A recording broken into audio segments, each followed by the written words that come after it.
Yeah, I'm starting the stream now. Hey, when my eyes are looking at this camera, do I look weird to you? You're good. Okay. RC, we're live right now. All right. Sorry. Check if it's Okay. loading.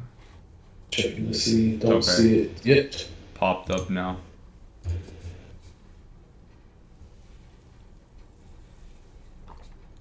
Got a slow refresh on mine. Not there yet. RC, what were you thinking about that Pretty Ricky tweet or whatever? Do you think there is like credence to what he's saying about Aiyuk to Steelers? I know we'll probably talk about that later on the stream too, but I'm not gonna give that out too early in the pre-show. It's hilarious because I don't know if you've been following along on X, but he's like really making fun of the mainstream guys for saying, oh yeah, Pittsburgh's out of it, this, that, and the third, and now they're all, changing up their narrative, and looks like it's a possibility. I was in that argument with Ross this morning, and he said apparently Cleveland and Pittsburgh, Washington and Pittsburgh are out of it, and I'm like, they're not out of it. So, but I'll go over everything that I know about the Aiyuk trade scenarios. It's some interesting stuff. Yeah, sorry, that was probably like one of the ones we wanted to save later, but it was it's just hilarious seeing that guy. I haven't divulged anything yet, but I would say this: if Pretty Ricky gets it right, there's two guys that have been right a lot lately, and Pretty Ricky's one of them. If he gets this one right, ahead of Ian Rappaport and that whole gang, then he's really onto something. The coolest part about it is like it's not only that he got it right, but the others just went out of the way to try to dispute him, right? And now they kind of like got caught in that. So I want to see them be wrong and him be right. So we'll see.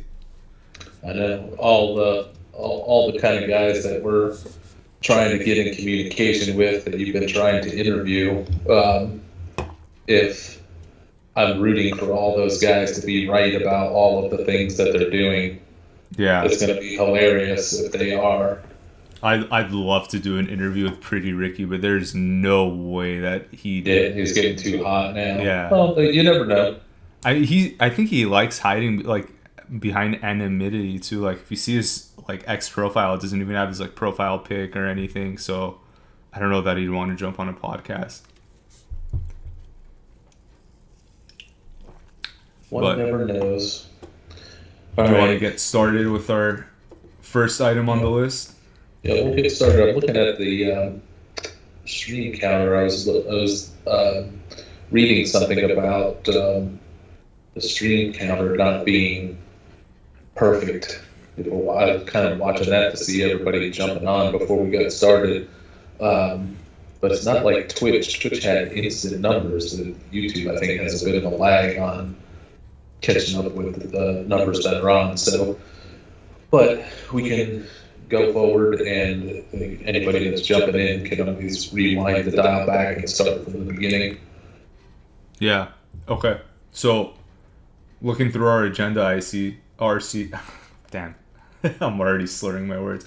Aiyuk trade scenarios is the first one you wanted to discuss. We kind of touched it early. It looks like Pittsburgh's definitely in the race, as they've rumored to be in this entire time, despite early reports from like Schefter and Rappaport earlier this week. Now they're coming around saying that they might that Steelers are still in it. Obviously, there's Washington, and then I think I even saw that the Browns have some interest too. RC, what's the latest? What are you hearing with Brandon Aiyuk? We've got Washington, Pittsburgh, Cleveland, and New England all in the running. And before we even get into all of their individual scenarios of how they're trying to get to the prize and where they're at in the race, you have to hand it to the 49ers with the way that they have played this. They waited out the whole summer They didn't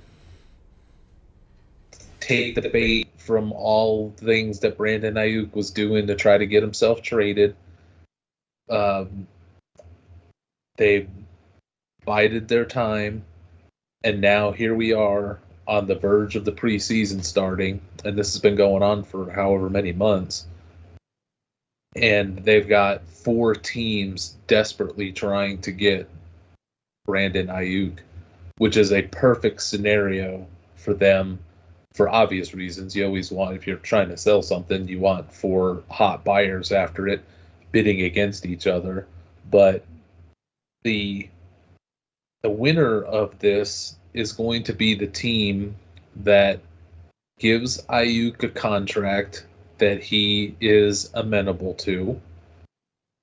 So if Aiyuk says, I'm taking the Pittsburgh deal, but then Pittsburgh tries to say, well, we know he wants to come play for us, so we're going to lower our offer now because we got you between a rock and a hard place. The fact that the 49ers have multiple other teams involved that they can turn to keeps San Francisco with some leverage. But I'm going to take them in the order that I think we're in of who's going to get him. I thought yesterday when I put out an alert a little bit ahead of the mainstream starting to talk about it, that the Steelers are in the driver's seat to get Aiyuk because he wants to go to one of 2 places. He wants to go to the Steelers or the Commanders. Commanders for obvious reasons with Jaden Daniels. Pittsburgh, I'm not sure what he's thinking, but he's got Pittsburgh high on his list. So it's been, in his mind, it's been Pittsburgh, Washington the whole time. But just like with Deshaun Watson, when Deshaun Watson was taking his tours and trying to get his deals, when he ruled the Browns out, and then the Browns came back with the most ridiculous contract maybe in NFL history, then all of a sudden Deshaun Watson was all fine with Cleveland. So Aiyuk is, I think, in that same vein. The winner could come out of nowhere if they're willing to pay him a ton and give the 49ers an acceptable exchange. And what the 49ers are going to get in this, to me, is the most interesting part, because you've got what Aiyuk wants, and then you've got what these teams can send back to San Francisco in the form of actual wide receivers. Picks are on the table. So San Francisco's evaluating, who's giving what picks and what are they worth compared to existing wide receivers. But if one of these teams has a wide receiver, they can pony up and send back to San Francisco, because the 49ers are not in a position where, okay, let's get rid of Aiyuk. It makes good business sense for the long term, not have to pay him. We got Purdy to pay. We got Trent Williams to pay. So let's just take a second-round pick and get the heck out of this thing. The 49ers see themselves as a Super Bowl favorite, and how could you deny that? So they don't want to leave. They don't want to take a big step back at wide receiver if they don't have to. So there's opportunities for a wide receiver exchange in this. So Pittsburgh being the number 1 option on the table, because it's a place that Aiyuk is willing to go. The hang-up, if you will, according to my sources, is Pickens is in these deal talks. But the Steelers, now you have to take all this with a grain of salt from what my sources are saying. I'm not saying that they are totally in the know. So I'm just talking like a guy at the end of the bar, sitting on a bar stool, maybe had a couple one too many drinks from given to me by sources. But it's one thing if Pittsburgh's offering a 2nd-round draft pick. It's another thing if George Pickens is in this deal then they don't have to give necessarily a second-round draft pick. Do they have to give any draft pick, RC? Because Pickens is younger. You don't have to pay him. That's Right? part of all of the debate. But the thing is, the reason it's been a hang-up for Pittsburgh is, and this is so delicious, this is so the NFL, the fear that if the Steelers send Pickens to the 49ers, he's going to become a superstar, and they're going to look like total morons. And he is. And he would, most likely. And you then have to ask yourself the question, if you're worried about why are you wasting him in your system? Like, it definitely comes back on the coaches looking like, I mean, imagine this scenario from Tomlin to Arthur Smith to the GM. And the Steelers always make the playoff and Tomlin always has a winning record. But let's say they make a deal. Let's just say, just for argument's sake, it's Aiyuk for Pickens straight up. They make that deal, and the Steelers go 6-11 in a very difficult AFC North. They finish in last. Aiyuk is mediocre. The offense stinks. People judge it as they have no playmakers. Why did we get rid of George Pickens? And then subsequently, if the 49ers have Pickens, he becomes a breakout star statistically, and they go on deep into the playoffs or to the Super Bowl, and Pickens is, let's say, he's the MVP of the Super Bowl. The Steelers are going to, heads are going to roll if that scenario happens. So as much as the Steelers are looking at, we need to dump the knucklehead because they're going to have this Aiyuk issue times 100 next year with Pickens. It's going to be the same thing. He's going to want his big deal. He's going to want to be paid as one of the top guys, even though he doesn't have top guy numbers, but that's the Steelers' fault that he doesn't have top guy numbers. So Steelers are looking at it like, we can dump this hot potato that's a head case that's going to put us in this T. Higgins Aiyuk situation next year. This is great. We get a very good blocker, good professional wide receiver who theoretically wants to be here. We get rid of our knucklehead. This is going to be a good thing. But they're also looking at that alternative that could get them all fired if it goes wrong. I think that's a very real scenario too, RC. But the one thing that I'm viewing from the 49ers lens in this, yes, if Pickens explodes, they're going to have to pay him too, just like how Aiyuk's asking for money. But to me, Aiyuk's great, and I know you like him too, but he's not in that Chase Lamb category, right? But Pickens could get into that stratosphere. It seems like he has a higher ceiling. And the 49ers could then just have this same issue if they make Pickens a star and then Pickens wants to be paid the top wide receiver money. They can do this whole scenario all over again and trade him back to Pittsburgh next year for all we know. So the 49ers do not want to be without, they don't want a giant hole at wide receiver because Ricky Pearsall is not up to speed yet. He's not plug and play ready to go at this point. He's missed a lot of camp time. There's been some good looking moments with Ricky Pearsall, but there's not been I don't think he's been even working with the ones very much. I don't know if they've put him against some of the top defenders yet because they're just trying to get him up to speed. So if they lose Aiyuk, they're going to drop way down at wide receiver.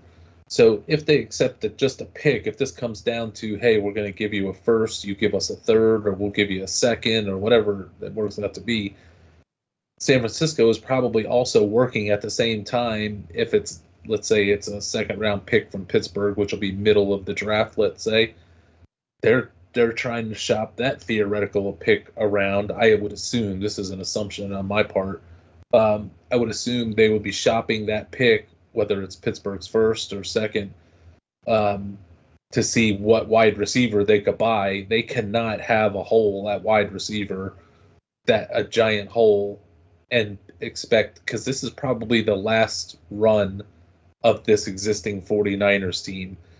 After this, unless they win the Super Bowl, and even if they win the Super Bowl, this is probably going to get blown up. Kittle's getting old. Debo's contract is going to be in a certain way. Purdy's going to command top of the market money. So this is it. So they can't just be a dumb dynasty fantasy team and get a pick for this guy and go, yeah, I got a pick for next year. They need to turn it into a wide receiver, or they just need to turn Aiyuk into a wide receiver. RC, I know these franchises hate each other, but do you think there's any scenario that the 49ers are shopping that theoretical pick to the Raiders for Devontae Adams? I'm sure they would pay more than that for Devontae Adams, but the Raiders are not trading Devontae Adams. If they're 1-5, 2-7 before the trade deadline, yes, but the 49ers can't count on that, and there's going to be a lot of teams going after Devontae Adams. And if the Jets offer anything close, the Raiders will send him to the Jets because he wants to be reunited with Aaron Rodgers. So I'm sure they would love to get their hands on him, but I don't think it's feasible. Okay. And then another follow-up question. Aiyuk leaves, right? Let's say a receiver does not come back. So they don't trade for one. It's just whoever stays on the roster. To me, it seems like Debo is the biggest winner in that, but am I missing something there? Could it be Kittle that wins out if Aiyuk's gone? Could it be Pearsall stepping into the Aiyuk role? Who do you see as the winner if no receiver comes back in an Aiyuk deal? The winner to me, if the roster stays the same and Aiyuk is gone, it's a clear winner. Juwan Jennings will be the clear winner. Yeah, I could see that too. I mean, Juwan was, as Pearsall's trying to get up to speed. Right. And I like Juwan a lot. He had a pretty big play in the Super Bowl too. I forgot if he threw a touchdown or he caught one. Theoretically should have been the MVP. Could have almost been the MVP if they had won that game. Yeah. But I think part of this Aiyuk trade, I mean, they're frustrated. There's animosity now between Aiyuk and San Francisco management, so he's definitely gone. But Juwan Jennings getting better and better, more and more stable, is I think personally what's helping drive them to make this move. You'd think that it's Ricky Pearsall, but they're of course they're high on Pearsall, and it's going to be Pearsall, but it's not Pearsall right now. He is so far behind from the things I'm reading and people I've listened to that they don't know even what they've got yet with Ricky Pearsall. So, but Juwan Jennings has been there for a couple years, and he just keeps getting better.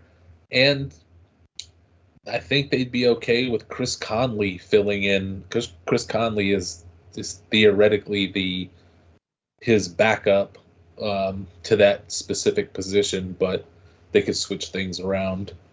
But Jennings is a big part of this. RC, and I think it's really imperative that they do, in fact, if they trade Aiyuk, they need to get something back, because there's a scenario, Aiyuk goes, right, and they get nothing back.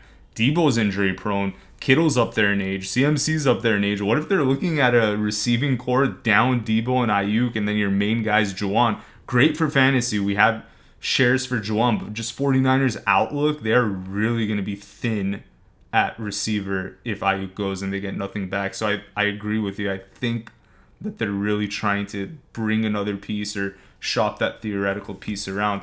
Before we leave this topic, though, I want to know something. For Aiyuk's fantasy football outlook in 2024, if he goes to Pittsburgh, it feels like that's sort of like a hellhole for him, and I don't want any part of that. If he goes to Cleveland, I don't know if I want any part of that. But don't list the other teams yet. Let's just focus on this one, because I've got to go through the other teams and the other scenarios. So It's Pittsburgh number one in the race. So that is a great question. what happens fantasy-wise if Aiyuk goes to Pittsburgh, and I would declare that Aiyuk will drop in ADP 10 to 20 spots if he winds up on the Steelers. Probably 10, but he should be 20. We already can't trust George Pickens there, and we know how great he is. We certainly aren't going to be able to trust Brandon Aiyuk because, to me, he's just not that great. He's good. He's not that great. The thing that has everybody so warped on how good Brandon Aiyuk is, and I'm not doubting that he's good to really good, especially when you throw in his blocking ability is a good thing too. But he's not a top-tier wide receiver, but everybody thinks Brock Purdy's an incompetent hack, so that Brandon Aiyuk has to be great because look at the numbers that he put up. But I would say if it wasn't for Brock Purdy, Brandon Aiyuk is not getting anywhere near this money that he's about to get. Because before this, Brandon Aiyuk was a wide receiver 3-4 that people barely cared about. They pined for, but it never really came through. This past year, it came through with a full year of Purdy. So, but people don't see that just in the same way they thought that everyone on Doug Peterson's staff was a genius coach because they somehow got Nick Foles to win a Super Bowl when it was all wrong. Nick Foles is a really good quarterback, and Nick Foles literally put that entire organization on his back and won them a Super Bowl. It was not the coaching. So, and we've seen that all of the coaches that have gone from there have all failed after that. Once Foles was gone, Wentz went down, Peterson went down, Reich went to he went to Indianapolis first, and it was awful. Then he was with Carolina, and it was awful. John DeFilippo was the quarterback coach that was supposed to be a potential head coach and I don't even know if he's in football anymore. So part of all of this is the underrating of Brock Purdy. But that's the Pittsburgh scenario. The horse that I think is in second place right now in the race is the Cleveland Browns. And the Cleveland Browns could get this done. Cleveland has a problem in that this isn't where Aiyuk really wants to go. But they could pay him enough money to make it worth his while. But San Francisco would be inclined to do this. They would love to send them to – part of the deliciousness of all of the teams that we're talking about is that it's all miserable Northeast and Midwest outdoor playing franchises that can't attract talent, so they have to trade for it and overpay it to get there. So I think the 49ers would love to send Aiyuk out of the NFC and to the coldest places that he could be sent to. So that fits Cleveland. If Cleveland makes Amari Cooper, and that is very much rumored to be happening, that it would be an Amari for Aiyuk swap. And then San Francisco's only paying really for I have to look at Cooper's new contract, but it wouldn't be it's not as long and huge as what Aiyuk's contract is. So they'd get 1 or 2 years out of Cooper, which that would suit them just fine. If Cleveland is willing to trade Cooper for Aiyuk, they would get this done. But then Aiyuk has to also want to agree to play for Cleveland, which is his last resort. He's really trying to get it to be Pittsburgh or Washington. So Cleveland would be number 2, of which Aiyuk's ADP should drop another 10-plus spots if he winds up in Cleveland. And then I'm taking my Cleveland win total projections down because an Aiyuk Judy 1-2 punch is a disaster for the Browns. San Francisco, if they could pick any deal, it would be the the Browns deal straight up swap for Amari Cooper. Maybe there'd be picks involved one way or the other, but the core of it would be Aiyuk for Amari. Cleveland has no other scenario that they can come up with that would make San Francisco do this. They can't send them Judy. That would be ridiculous. They might as well just pay Aiyuk if they're going to get Judy's contract. And then they don't want, Elijah Moore is not going to do it for them. So Amari Cooper, if they could get Amari Cooper in a deal for Aiyuk, it would be done in the next second. But I think the holdup on that is I don't know how willing Cleveland is to deal Amari for Aiyuk. It makes some sense if they think they're similarly really good wide receivers. They're just flip the old for the young. So I get it from Cleveland's perspective. But they have to really, they're in a kind of a similar boat where if they make this deal and Amari just goes to another level and the Browns flounder and don't make the playoffs, then all these Cleveland guys are going to look like fools. So it's going to take a lot of guts for somebody to make an Amari for Aiyuk. So we just don't see that stuff happening in the NFL. It's usually guy you want to get rid of for draft pick because draft picks are magic beans that can lead me to drafting magical unicorn rookies that are going to be so wonderful. We just don't see star for star type of trades typically. So, but it could happen here. I'm surprised I think they're in the number 2 spot for it. I'm surprised that you would think that Cooper is the better trade versus like a 1-for-1 with Pickens, because I think that Pickens has the higher ceiling, but he could be a head case, right? Is that where you're coming from, or do you think Cooper just fits the Niners better?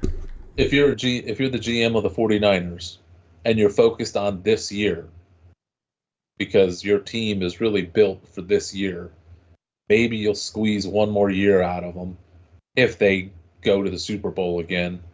But this is really the do or die year before they have to start retooling things. If you had to go for 1 year as the San Francisco head coach or GM, would you rather have 1 year of Amari right now or 1 year of Pickens? Maybe I'm just really low on Amari and that's on me, but I think I'd rather have 1 year of Pickens. That's on you, because they would. Amari is the same theory of trying to get Devontae Adams. I'm not saying Amari is equal to Adams, but he's like a poor man's Adams. The veteran, experienced guy that's been a mega producer in some of the worst situations a wide receiver could be in. Everybody would love to get their hands on Amari Cooper. Is he? You think right now he would actually increase the Niners' odds over Aiyuk? Is he an upgrade over Aiyuk today? I think he is. Wow. Okay. I did not think of him that way, but so that takes the risk. That takes the risk off of Pickens coming in and being too much of a knucklehead to learn the offense in a hurry. Him doing something stupid, and then him being a headache next year for contractually. You won't have that with Amari Cooper. So Cleveland's in the second spot. The third runner in this race is the New England Patriots. If Kendrick Bourne had never torn his ACL and he was completely healthy, that might do it for the 49ers, because Bourne used to be with the 49ers. And I'm not saying that that's a perfect offset, but I think it would be Bourne plus a second round pick or something like that, and they could go, hey, Bourne as our number 2 with Debo. This is a good thing, and let Pearsall come up, and we got Juwan Jennings. We can make this work with Kendrick Bourne, a healthy Kendrick Bourne, but Kendrick Bourne still hasn't even been cleared to get back to action from his ACL tear last year. So maybe San Francisco is willing to wait on him, but San Francisco's, again, the clock is ticking in San Francisco. Not that they're in any danger as a staff. It's just they got to win this year. They got to get at it. They can't meander around like the Atlanta Falcons will be able to and still win their division by the end. The 49ers are going to need to get up to speed quick. So not having Kendrick Bourne, they just don't know.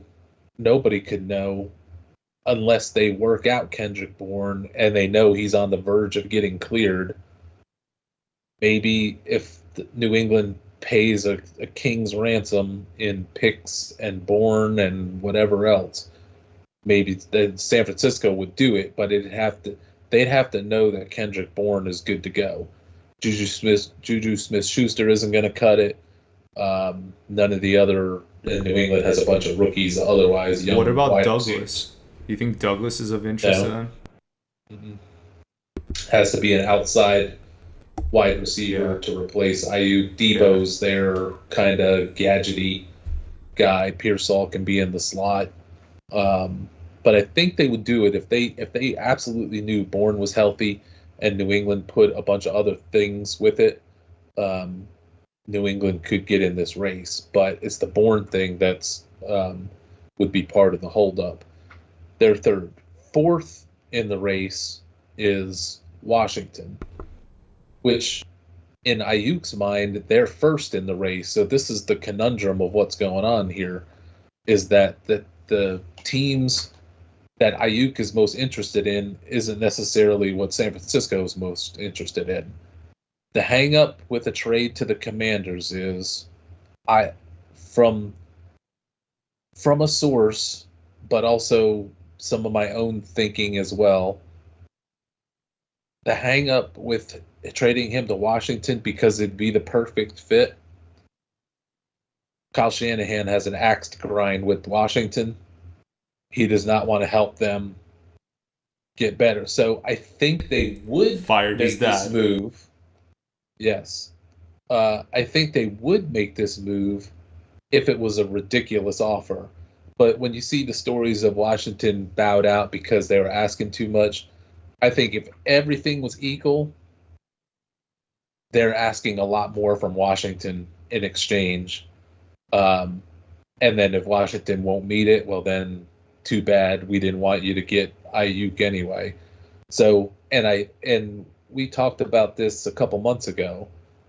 Terry McLaurin could be part of the reason why San Francisco might do this.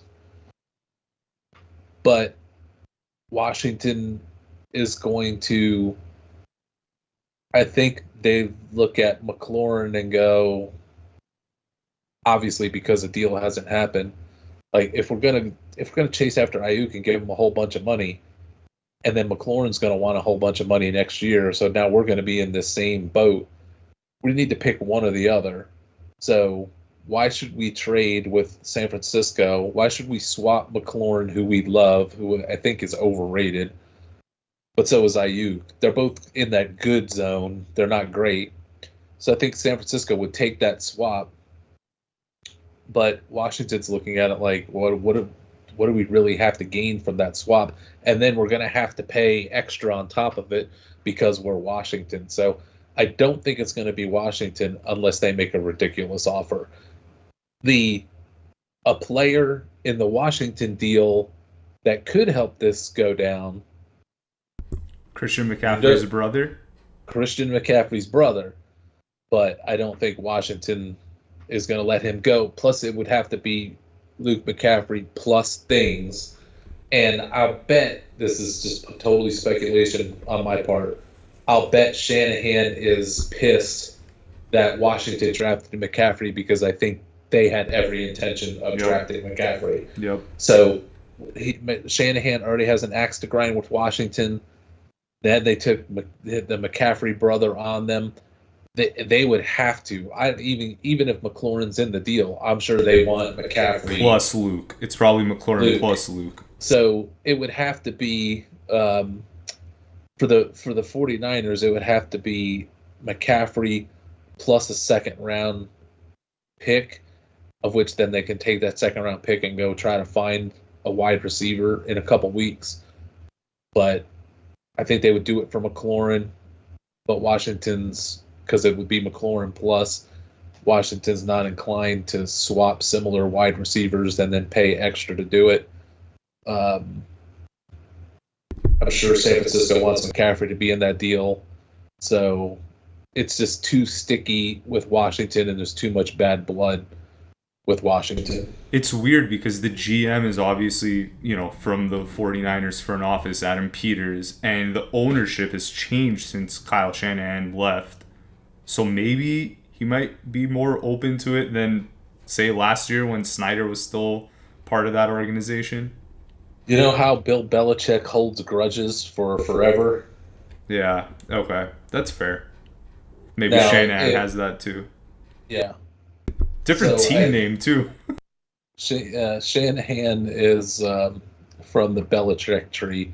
So I think to defend his dad's honor, he would only do a deal with Washington if he absolutely stuck it to him. And Washington's not going there. I bet Luke's very enticing for him. But RC, I don't know if you have another team on this list, but I want to just ask this question. That was it. That's the list. But somebody asked a question about Dotson being in the deal. Everybody but fantasy players realizes that Dotson sucks. So Washington already tried Dotson plus things to get Aiyuk a couple months ago when this was all going, but San Francisco laughed it off, according to my sources. Nobody wants Jahar Dotson. And the reason why Washington wants Aiyuk is because they would love to have McLaurin and Dotson, or McLaurin and Aiyuk, because they don't want to count on Dotson. Wow. Is there a dark horse team that the media hasn't mentioned yet that you think could get in on the Aiyuk sweepstakes? That is a great question. A couple teams to rule out of it, and I think we talked about this a couple months ago. The Lions would get in on this, but San Francisco wants no part of giving their probably biggest competitor in the NFC this year, outside of the Rams, an opportunity at something like this. So that is out. They're not going to give it to Kansas City if Kansas City was interested. Maybe Chargers? The Chargers have been tied to it, but from what I see, Harbaugh has seemingly no interest in his wide receiver group, or he wouldn't have taken the approaches that he did. He could have gotten a better veteran wide receiver in free agency. They could have drafted a second wide receiver higher. They could have taken Malik Neighbors or Marvin Harrison. They could have taken a wide receiver at the top of the draft. I think they were smart to just wait for McCaffrey, but they could have took another wide receiver soon after that, or McConkey. They could have took another wide receiver after that, but they didn't. And they took wide receivers, but they were like later in the draft, and one of their Michigan guys. They're not impact wide receivers right away. So I don't know what Harbaugh's game is at wide receiver, but that is a team that you would think would make some sense, but there doesn't seem to be any heat going on right now with it. I don't know if Tennessee would have anything to give back, neither would the Chargers, but do you think the Titans, because Hopkins... Hopkins is going to be fine. Ridley Boyd, Burks, all fine. Okay. I think we're good to move to not have to go spend heavy for Aiyuk. Yeah. Well, we'll certainly keep an eye on this, RC. Let's move to the next topic. You wanted to talk about CMC and a potential injury? Yeah. We got a couple quick hitter notes. So I'm sure most have seen McCaffrey has a calf injury. We don't know how bad it is. When I hear calf injury, I get PTSD about Burrow last year trying to play through the calf injury that was going to be fine, that nobody needed to worry about until it was a total disaster for him and the Bengals, and my Super Bowl bets on the Bengals in the preseason. But so McCaffrey's going to be out for the preseason, which is no big deal because it wasn't like he was going to play anyway. But this, just to put an extra stamp on this, our Jordan Mason video, our Jordan Mason discussions about him being the true number 2, it just makes him that much more enticing for fantasy. So I hope everybody was able to get in on him, those that have their dynasty teams or their redraft teams and had their bidding or open waivers and got Mason a week ago.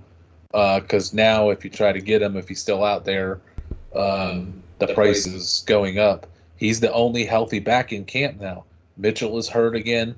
I don't know how bad, but Mitchell is hurt again and missing practices, which has been the whole Mitchell story, which is another reason why Mason is rising. But I also think Mason is the better back. Garendo is out with a hamstring. He's probably going to miss all of this camp. So they just signed Matt Breida so that they had somebody that I wouldn't be surprised if they ended up trading to the Dolphins for Jeff Wilson in a couple weeks if the health outlooks don't get any better on Mitchell or Garendo. So could be Garendo ends up going on IR for the year because they don't need him and because he's had nothing but hamstring issues and other issues all throughout his college career. So Jordan Mason just keeps becoming, he's like a stock that the price just keeps chopping through higher and higher. So just wanted to touch on that in relationship to the McCaffrey stuff. Yeah, interesting stuff. Definitely if he's available in your leagues and you can add him without much cost in Dynasty, definitely go for it. It's going to cost you now. Yeah. Okay, next one. Tyler Allgeier. So a lot of people are expecting Bijan to take over the backfield. Last year was more, if you just look at their carry split, I think Bijan was around like 215. Allgeier was around 180, so it was like a 55-45 split.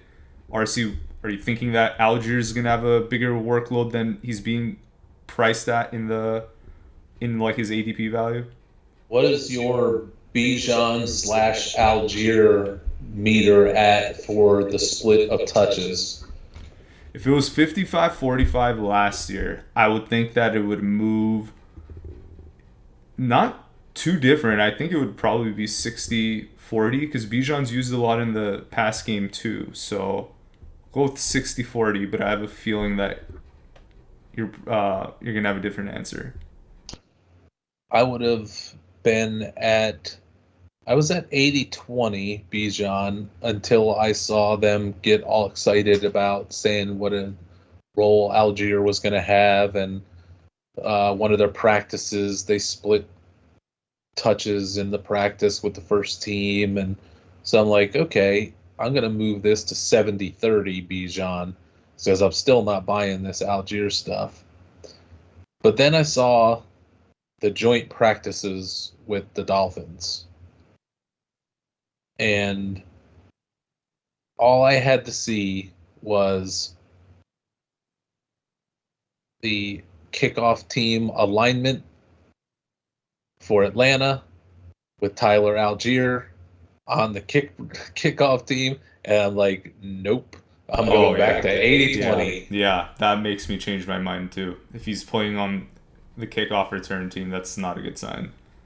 Yeah. So for my money, there was last week there was some little beehive buzz of Allgeier maybe having a bigger role to whether that was to take a little bigger bite out of Allgeier or out of Bijan, and make Allgeier maybe a little bit more important. But I mean, he is the handcuff for sure. Yeah. But yeah. when I saw that he's working with the kickoff team, no thanks. 80-20 still seems high. I think I'd change my answer to 70-30. I don't see Bijan as that. I'm at 80-20 as a compromise from I think it's going to be 100-0. I think they will go all in on Bijan. And I say 80-20 because I'm not fully convinced that Bijan is the mega star that everybody thinks he is. So I'm not saying he's not good or potentially really good. Just not generational. He's not generational. So that may lead to Allgeier nosing his way in there because I think Allgeier is pretty talented. He's a really nice backup, 1,000-yard rusher in his rookie season as a backup. Yeah. So he's no joke. I like Allgeier as much as I would like, all things being equal. I like Allgeier, who's a different style, but I like Allgeier as much or more than I like Bijan coming out of their college time. After seeing him in the NFL, I could go either way with him. So my 80-20 or 75-25 is a compromise on Allgeier may not go away without a fight. But the team is going to go 100-0. Let's thinking like who's taking over as OC, right? Zach Robinson coming from the Sean McVay tree, and I don't know, like they were really running Kyren to the ground, right? Were they really rotating Kyren out? I don't think they were. But they had no real alternative. True. And running him out ended up getting him hurt. So thus the Corum is in. It's not like, oh, we used a 3rd round pick on Blake Corum so that he can be a 3-touch-a-game distant backup and emergency hatch for Kyren. I think they plan on working them as a split, just like they worked Freeman and Henderson as a split. It's just the way you go with backfields now, especially if you don't have that, if you didn't stumble into that one big workhorse. But I think Atlanta thinks that they've got that one big workhorse, so they're going to use it. And if they don't, every time they don't use Bijan, people are going to freak out. So they almost have to overuse them, even if they didn't really want to. Yeah, I mean, that was the biggest knock on Arthur Smith, and if they want to, set the tone right with the fans, I think giving Bijan a heavy workload as early as week 1 will go over well. But let's shift to the next topic. Commanders cornerback Emmanuel Forbes. RC, I remember you were high on him pre-draft last year. I think you saw some decent tape on him during the season. Am I wrong, or were there did he have some moments where he didn't look? I mean, he was a mid-round, first-round draft pick talent. One of the better, if not the best, statistically cover corner in college that year. Christian Gonzalez is way better, but Emmanuel Forbes was pretty darn good. And then he flopped last year with Washington. So he added like 15 pounds of muscle. He's looking a lot bigger. He used to be like just a toothpick. He was thin. I remember. You can get away with that at corner and nowhere else. But he added muscle. I heard he was doing much better. I just assumed he would be the first team corner when they announced their depth chart, but he is not. He is second. Now, a lot of these depth charts these early depth charts don't mean a lot, and they tend to put the veteran players ahead of the younger or rookie players. So when something breaks that pattern, it draws my attention. So Forbes not starting, being behind Benjamin St-Juste, who's a good corner as well, just kind of caught me by surprise. I thought that Washington might run a duo of St-Juste and Forbes, and that helped Washington is definitely one of those teams that we think of having no chance to win a division. If St-Juste and Forbes were their corners and they both came into their own, and St-Juste is already good, that would help the Washington story to win this division. because Dallas is trying everything they can to not win it, and I don't trust the Eagles. So I think this division is wide open for somebody to sneak up there. Part of the key for Washington would be if they have great cornerback play, because defense has definitely been an issue, thus Dan Quinn hired. But I would have thought Forbes would have been key to that. But right now, he's running second team. That caught me by surprise. That's surprising. Not a good thing. Because I would think if there was any shred of him putting on the muscle and looking good, they would list him first. Maybe they're playing head games with him, trying to break him. He's a little cocky, so maybe they're trying to break him. But I would have thought that him adding that weight and seemingly doing well in camp would have gotten him on the first team listing, that would have been important to do, but they did not do that. Yeah, maybe also, RC, it's a preference. Doesn't Dan Quinn typically favor like the taller, lankier corners, thinking back to like Sherman? I know in Atlanta he had Trufant, who was not as tall as Sherman, but he was pretty big himself.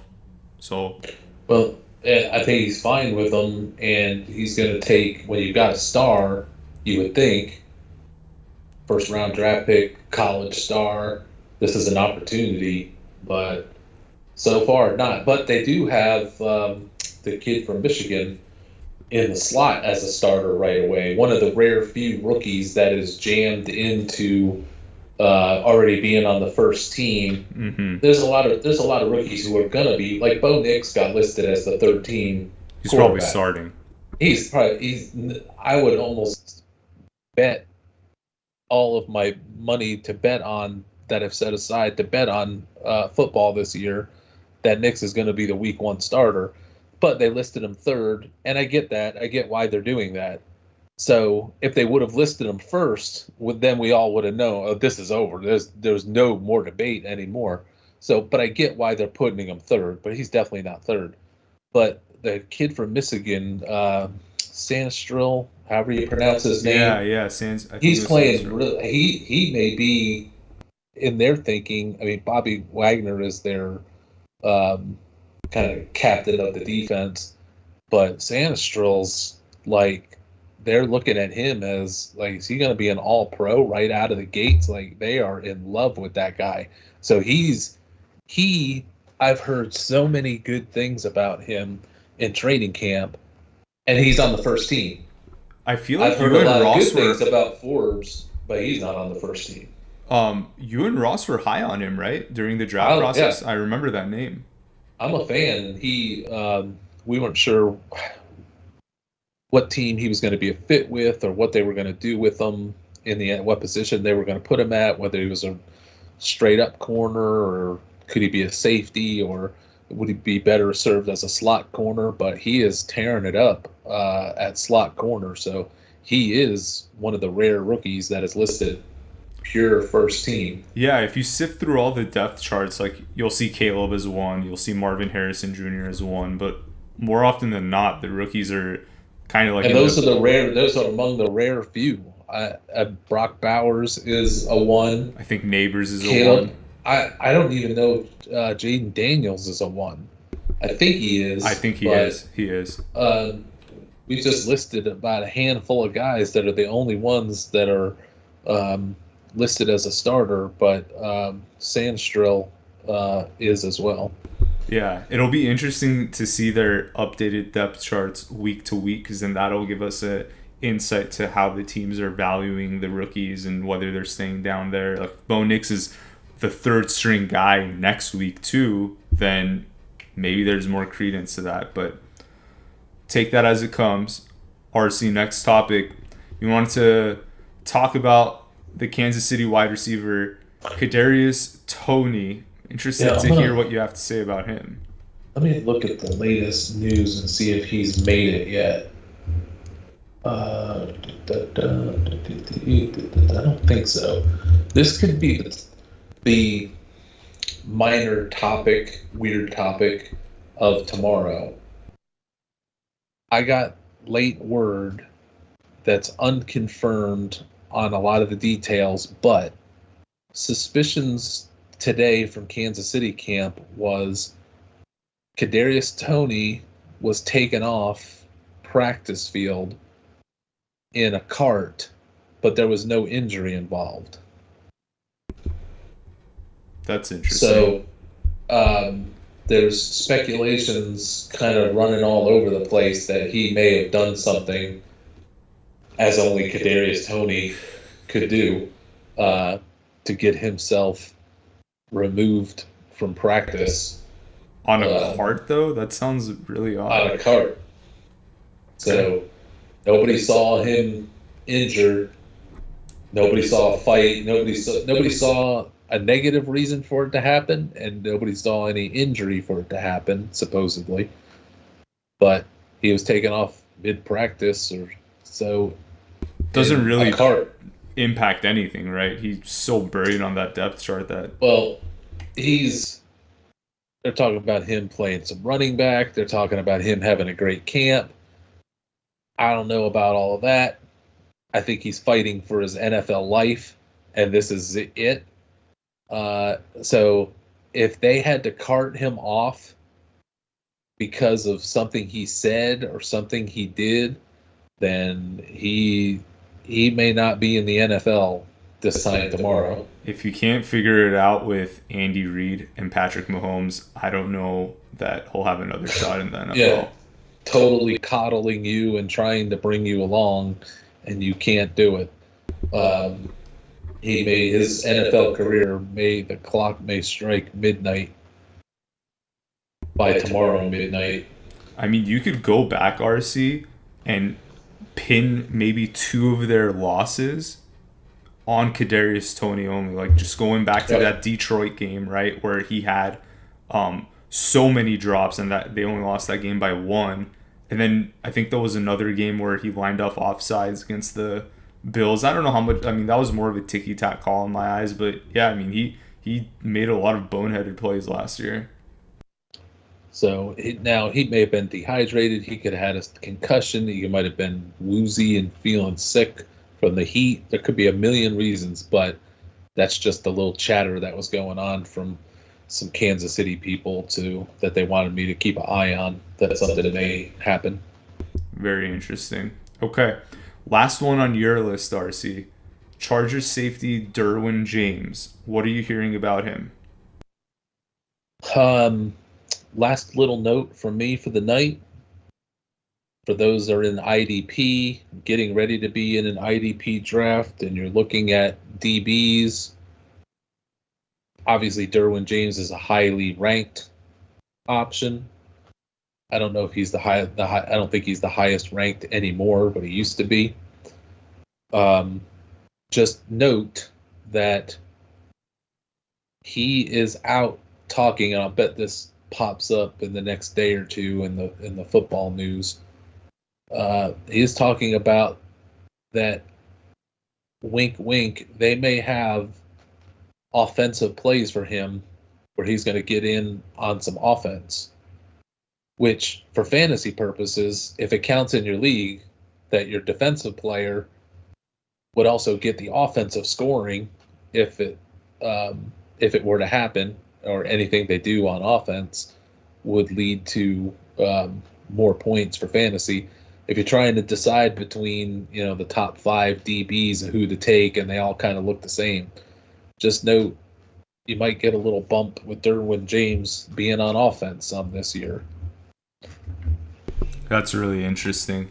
It also makes me think about Travis Hunter next year. If there are leagues that give you points on offense and defense like that, he'd probably be someone of value. Marcus Jones from the Patriots is going to be the ultimate version of it in the NFL right now. I love Marcus Jones, always have. He could be a 3D weapon where he's now the starting slot for the Patriots. He could be both their kick and punt returner, of which he was one of the top college return men of all time in the history of college football. And he's a really good wide receiver. He's the forerunner of Travis Hunter. He may be better than Travis Hunter when it's all said and done. And we've seen him get in on, I think he was in on offense before he was in on defense under Belichick. Interesting. So Marcus Jones is another one to seriously watch, as we've been on watch for him for 2 seasons now, this being the 3rd season. So I thought Marcus Jones was a top 10 player in his draft. Belichick has McCollum. Belichick has a history of doing that, right? I remember Edelman would play corner sometimes for the Patriots. So yeah, this is more not. Oh, I wonder if this guy will be good at wide receiver. Like he was a good Marcus Jones would get in at wide receiver in college and produce. Looked good, yeah, and was good. And he got in. He was first a returner for Belichick as a rookie. Then he was in on offense. I think he played offense before he played defense for Belichick, and he's a legit shutdown. Shutdowns maybe taking it too far, but he's a legit slot corner. I'm looking at his. It making me think to go look at his numbers. His first game on week 13 of his rookie season, he had 2 catches for 51 yards and a touchdown.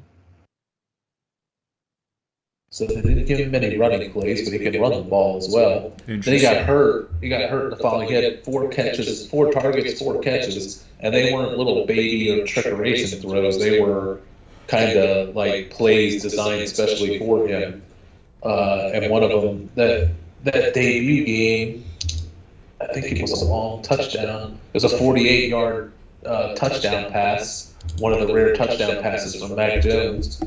The next year, after 2 weeks, he got hurt, didn't play the rest of the season last year. So now under the new regime, he's an actual starter at slot corner. So I wouldn't shock me if he was the best scoring IDP DB out there in the end, if you can count his offense and his kick returning.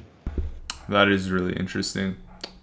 Okay, let's move to the next segment, RC. I'll tee it up for the audience. I basically went through all the depth charts that were available and picked out a few points that I want to run by RC, get his reactions. He went through a couple of them, and he's going to do a deeper dive on it, I think, probably later tonight, early tomorrow. But I want your initial reactions, RC. I could not find the following teams' depth charts. I'm sorry that I missed it. If it's like out there, Chiefs, Niners, Rams, Chargers, Bills, I couldn't find that, so I didn't look through it. But every other team, I have a couple notes that I want to share. So if you're ready, RC, I'm going to start with my first guy that I thought was interesting. In Denver, tell me if this surprises you. Tim Patrick was listed as a starter at receiver. Does that do anything for you? No, I think that's a nod to the veteran. I may have written about this, but it's going to be posted tomorrow. I may have touched on it today on Tim Patrick, that the starting trio in Denver, I think, is going to be Sutton, Mims in the slot. Who am I missing as the number 2? Give me a second. Why am I not? It's not Franklin. Why? Oh, Josh Reynolds. And so it'd be either Reynolds or Patrick. I think it's going to be Reynolds. And maybe with Patrick as the number 4, or Patrick getting cut for salary cap and age reasons, but they'd love to keep him because he's a leader in the locker room. Okay. Next one, Philadelphia. So obviously you have A.J. Brown, Devontae Smith, the 1-2. The one that I found interesting, though, they had a third wide receiver spot in the depth chart, which I'm assuming is the slot receiver role. They had Paris Campbell there. I have not looked at the Eagles one yet. It doesn't surprise me that Paris Campbell is there. I think he's in a real battle with Britton Covey to be that slot receiver. And then they're also, when they go to some 3 wide receiver sets, they'll bring out the slot and they'll put in rookie Johnny Wilson. Or if they go to 4 wide receiver sets, red zone, end zone, they'll go to the tall Johnny Wilson. And Johnny Wilson, in terms of the numbers, if you're like, okay, for $1 million, if you're right, who will score the most for fantasy in 2024 after Brown and Smith? Pick any Eagles wide receiver you want that's going to lead them in scoring. Lead that lower group in scoring. I think it's going to be Johnny Wilson right now. Then Britton Covey would be right up there as an option as well. I think it'll be Johnny Wilson would be my choice just because I think they're going to have him in on every end zone, red zone scenario that they can and try to take advantage of his height and speed, ability to get open differential. Okay, Indianapolis. I have two from them. Jelani wasn't listed as a starter. Go ahead, thank you. Go ahead and make me depressed. I think there were two tight ends ahead of him. I forgot the second one. Mo Alley Cox is one, Kyron Granson is the other. Yep. And then you have Woods. I think they listed two starting tight ends, and Woods was behind Granson, I believe. So yeah, that kind of took me by surprise. And the other one, which I think just confirms a topic that we were discussing last week, and I don't think is going to surprise you, but Downs is the second wide.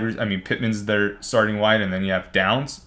So, AR had a connection with Downs early last year. Once Downs went down, right? And actually, Downs was having some rapport with Minshew too. Once Downs went down, that's when Pittman started to rebound a little bit. I think there's something there. So I like that Downs is being listed as the 2, which we expected, over Pierce, over Adonai Mitchell. I don't think that shocks you, but it just kind of confirms what we were talking about. And they listed their third wide receiver as Mitchell or Pierce. So confirming that is a battle. It's not Mitchell's given. So, and I think that just who has the better preseason is going to settle that dispute. But back to the tight ends, Jelani is definitely not working a lot with the ones. He's with the 2s. That's disappointing, but he's also coming off missing an entire year.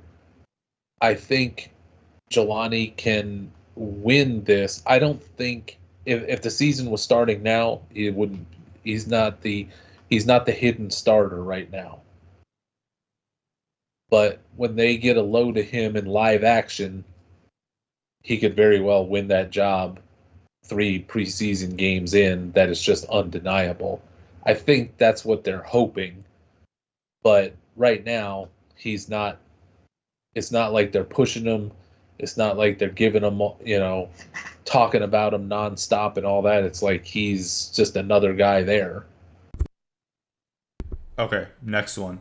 Let's go to Nashville. So Tennessee, they have an upgraded offensive line, new head coach, Brian Callahan.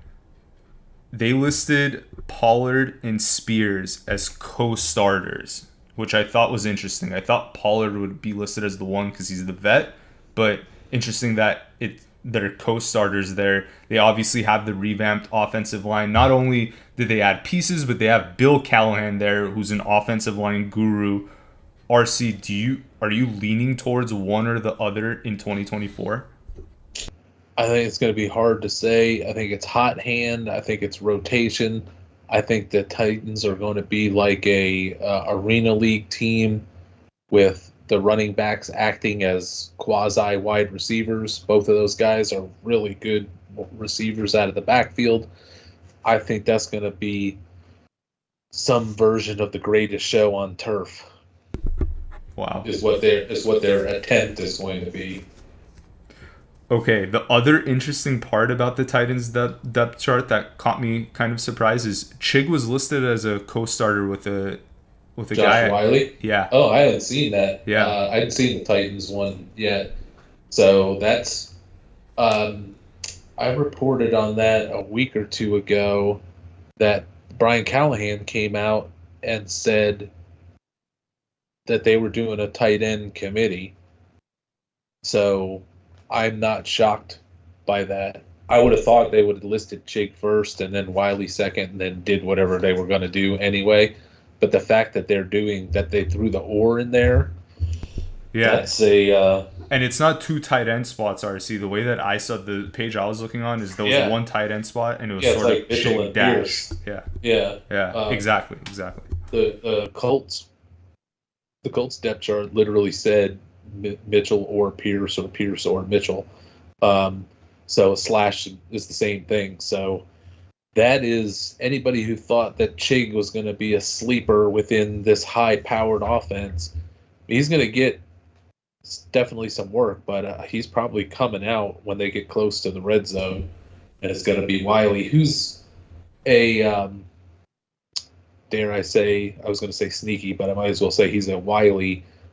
He's kind of a wily, wiry athlete with way more height than Chig, more of a traditional tight end with more size. So, and is probably a better blocker. So I'd heard a lot of positive things on Wiley, but I wasn't really, didn't really ring my bell that much, because who cares about split tight ends in Tennessee with everything else that they're going to have to throw to. But I'm shocked that they came out and put the or on it. That's interesting. Or it's put split on it. Yeah. But I think that's going to be their mentality I think they love both those running backs for the passing game, and when they have to run it, they're both almost carbon copies of each other, with Spears being better potentially. Okay. And Wiley Chig is a nice split because 2 different types of tight ends they can utilize. So I just think for Tennessee, if there's, you look at the Chargers and you look at everything that they did and you went, oh, yeah, Harbaugh's going to sell out for the run game. That's what's coming. And Clint Kubiak in New Orleans is running his mouth every time somebody talks to him. He's running his mouth about how they're going to run the ball down everybody's throat all year this year.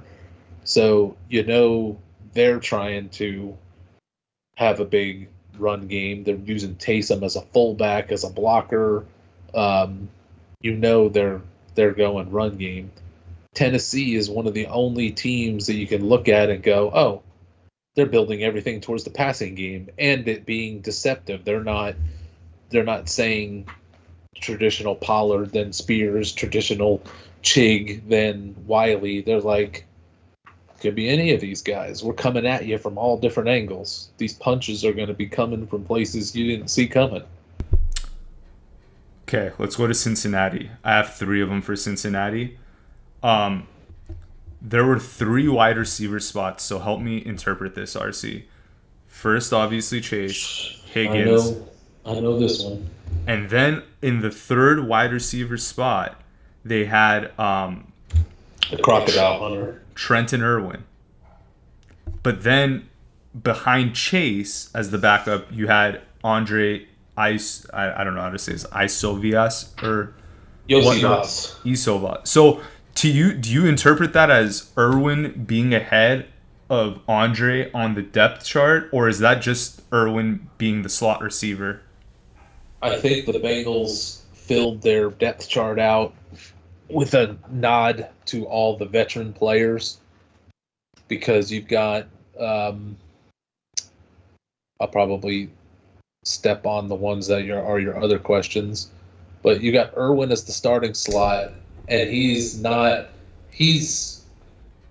capable of it. He's technically in the running for it, but it's been Iosivas that's been the guy running as the number 3 wide receiver, and Charlie Jones is starting to see more time. Irwin's very competent. I don't think they're coming out week 1 with Irwin as the starting slot. If they did, it's going to be, I think that 3rd wide receiver position is just going to change series to series, play to play, as they see what they want to match to the situation or try to confuse the defense, because Iosivas is 6'3", and can play a slot game, but he can also play a outside deep ball and outside game. Charlie Jones is more of a traditional slot. Irwin isn't really. I mean, I guess he's a slot, but he's done a lot of downfield work. So I think all of those guys are going to be the number 3 slot. But in the end, I think Yossi Voss will probably be the 3rd starter. Okay. Then the other weird one, as just giving examples of what they do, how they kind of tip it towards the guys that have already been there. What's his name? The tight end. Drew Sample is ahead of Gesicki.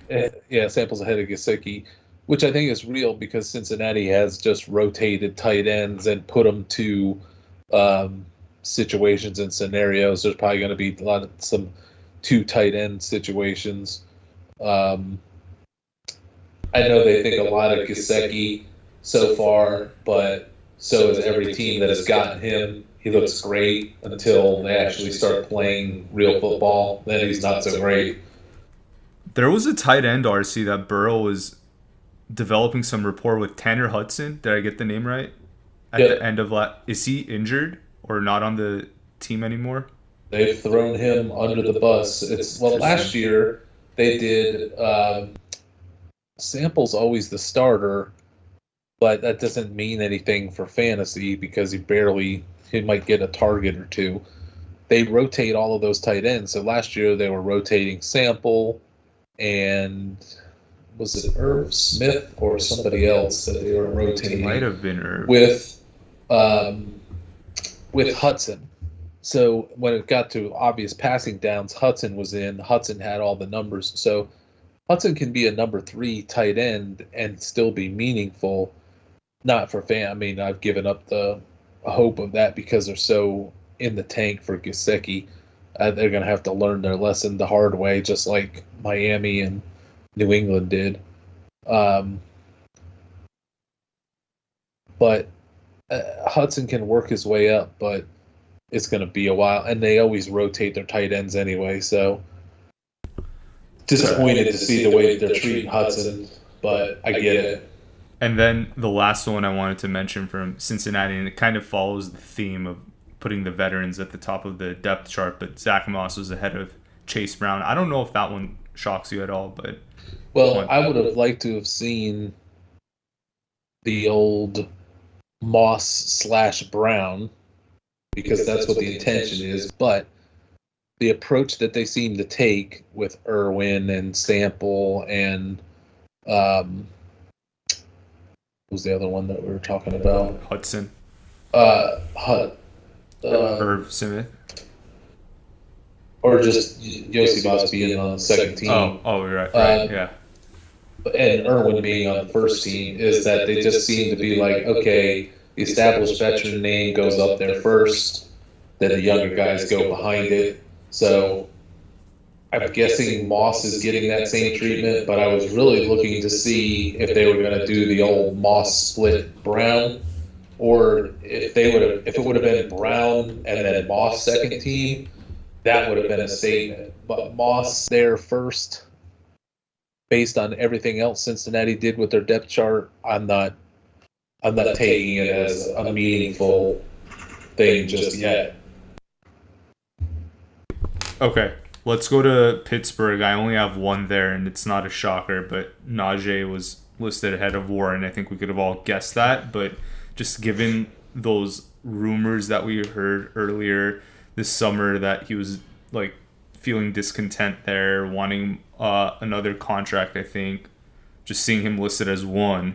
You know, he's going in the later rounds of redraft leagues, RC, like 9th, 10th round, and Arthur Smith likes to run the ball, so it's not I know you're not his biggest fan, but at that ADP, why not? Well, I mean, Najee Harris is no different than Gus Edwards or Devin Singletary. If we want to point the guys who are in a good place to get a lot of touches, that you would think would draw if the point was, this guy's going to get a lot of touches. So are those other guys, but Najee will go way ahead of a Singletary or a Gus Edwards or even Ezekiel Elliott. is in a great place to get a lot of touches. Whereas Najee, he's in a place to get a lot of touches, but his backup, we all know his backup's better than he is. Ezekiel's backups are not better than he is. Gus Edwards' backups are not better than he is unless J.K. Dobbins is miraculously 100% healed. Devin Singletary's backups aren't even close, or don't even belong in the NFL on most of them. So if I'm going to play the, he's going to get a lot of touches game, I'll go with Gus Edwards or Ezekiel Elliott because I know their backups aren't 5 times better than they are. Fair enough. Yeah, that's definitely true with Warren. Warren's very talented, and it's probably going to be more of a 50-50 split this year. I don't remember exactly where they landed last year, but we know that Arthur Smith definitely likes to split work up between the running backs. And CP Flash might get some carries himself, so his favorite running back of all time.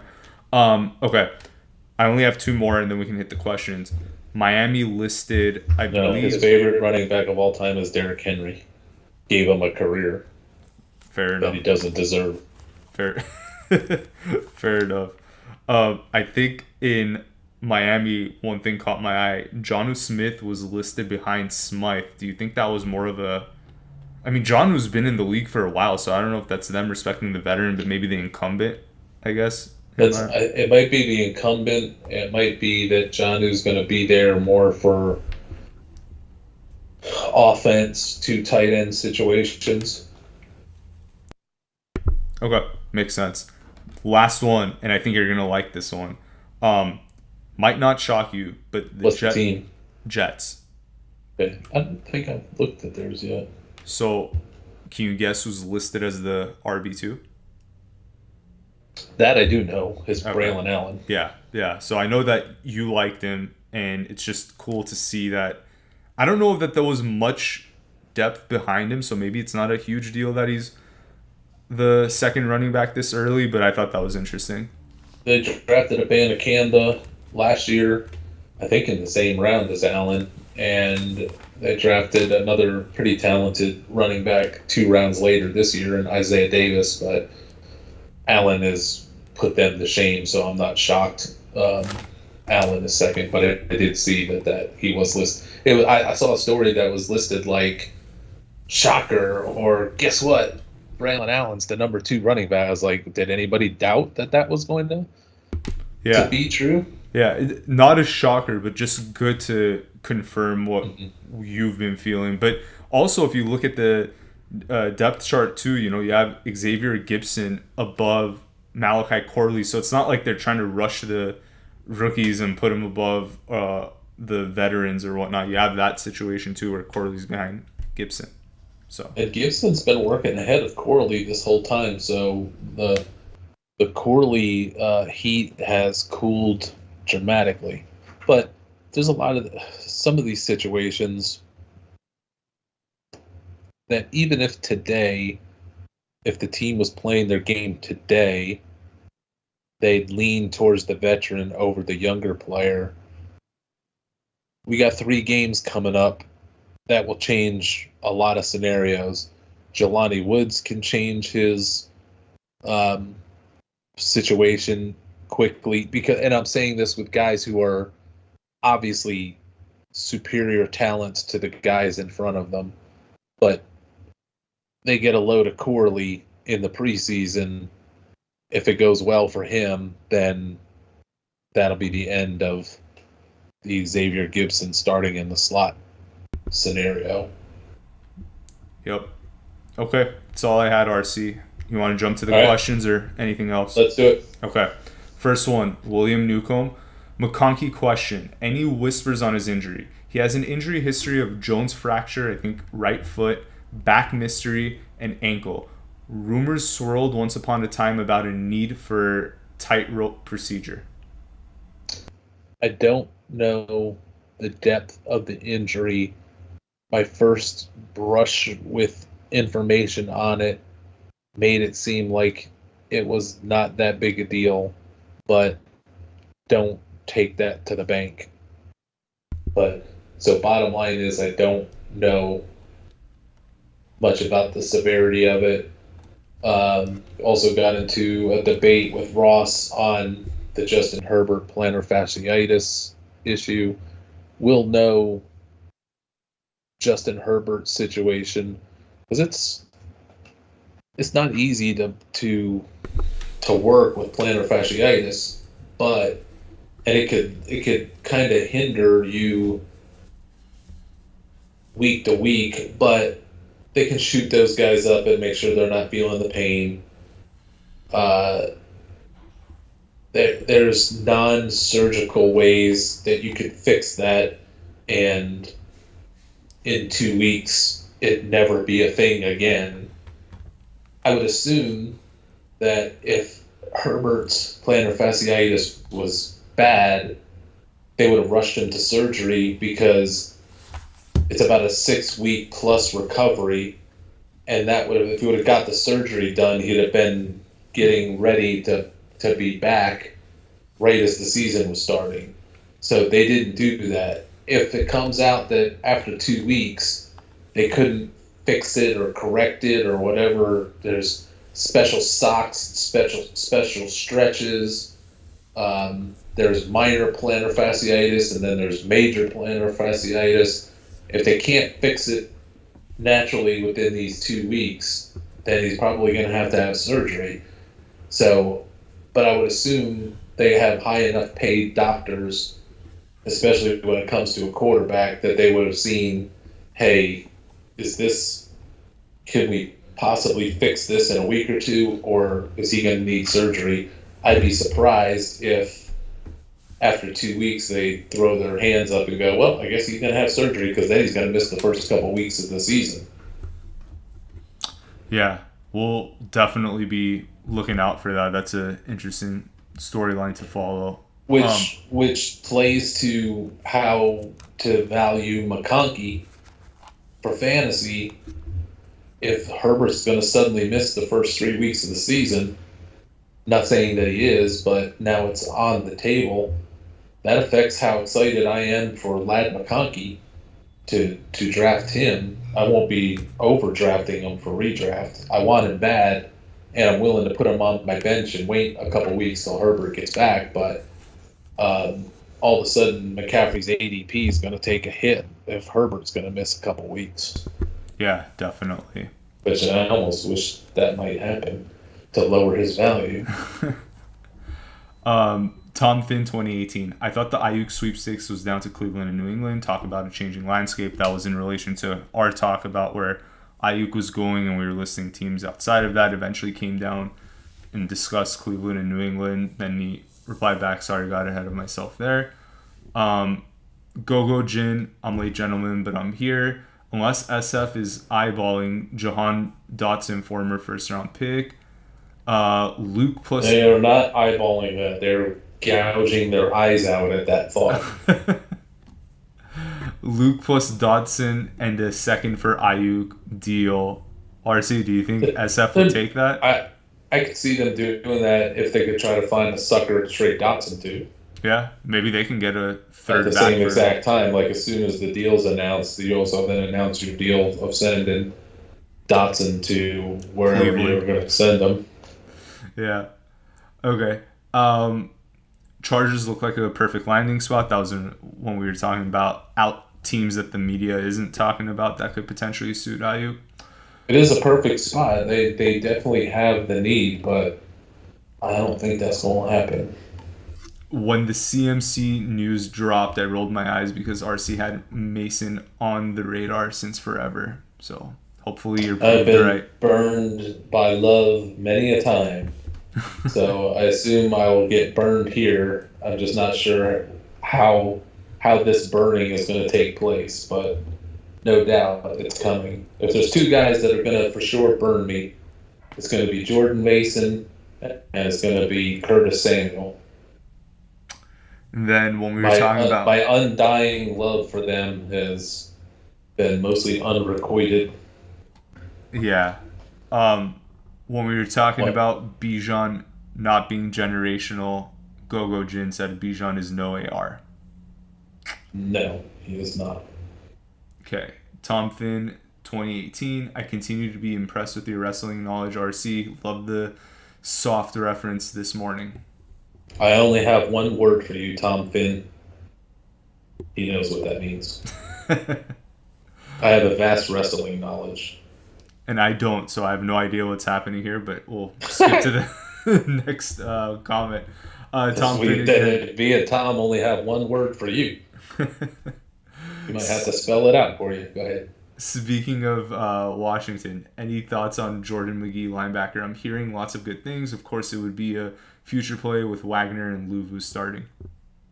He's been the buzz player from camp to, or from OTAs to training camp. He's definitely seen as the heir apparent there at middle linebacker. So looks good to me. I keep creeping him up higher and higher in the dynasty rookie draft, top 300. So I want to see it in live action on guys like him and the dude from Dallas that we talked about last week, that everybody's all excited about, that Mike Zimmer's all excited about. I need to see. There's two levels of scouting to me. There's multiple levels of scouting, but on these rookies, there's running the pre-draft analytics and metrics from their output performances in our algorithm system, which is different from others who have their own versions of it. We're all trying to get to the same truth, but we all have different ways of getting there. Mine just happens to be better than everybody else's. But you got the statistical analysis, but then you also have the visual scouting to try to figure out these players. But it's a lot of play. I mean, I'm going through for the last 2 months trying to go through a team at a time, going through all their undrafted free agents who've stuck on the roster all summer to give a lot of them either a second look or some of them a first look, because I just nothing rang up about them for me to take any more serious. So that's a lot of players for one person to look through. So I'm going to have laid my eyes on tape to varying degrees from 2 minutes or a minute of seeing somebody and being totally disgusted by them and them being undrafted free agents, and I can see their workout numbers, and I'm like Simon Cowell, like you're two verses in, 2 words into your song, and I'm hitting the buzzer and giving you the X right away, to Marvin Harrison, who I've watched his 2023 season 4 times already, and everything in between. So I watch all of these guys. I could start to get mixed memories. So I have to go back to my data and see, what I graded, how I graded. But then there's going to be watching them all again in the preseason to see how they really look against similar athletes. Like in the Hall of Fame game, I really wanted to watch undrafted free agent defensive end for Chicago, Jamari Cormara, some weird name from James Madison, who I saw something good, and he had some great numbers, but was an undrafted free agent. I wanted to see how he looked against NFL players. So I watched about 5 to 7 snaps of him pass rushing, and I just didn't see anything to get excited about. That doesn't mean it's over yet. It's just I'm scouting these guys really for a second time when we get into the preseason, because things change. I might have missed it the first time around, or they added 10 pounds of muscle, or they switched their positions, or whatever it is. There's always something to have to keep up with.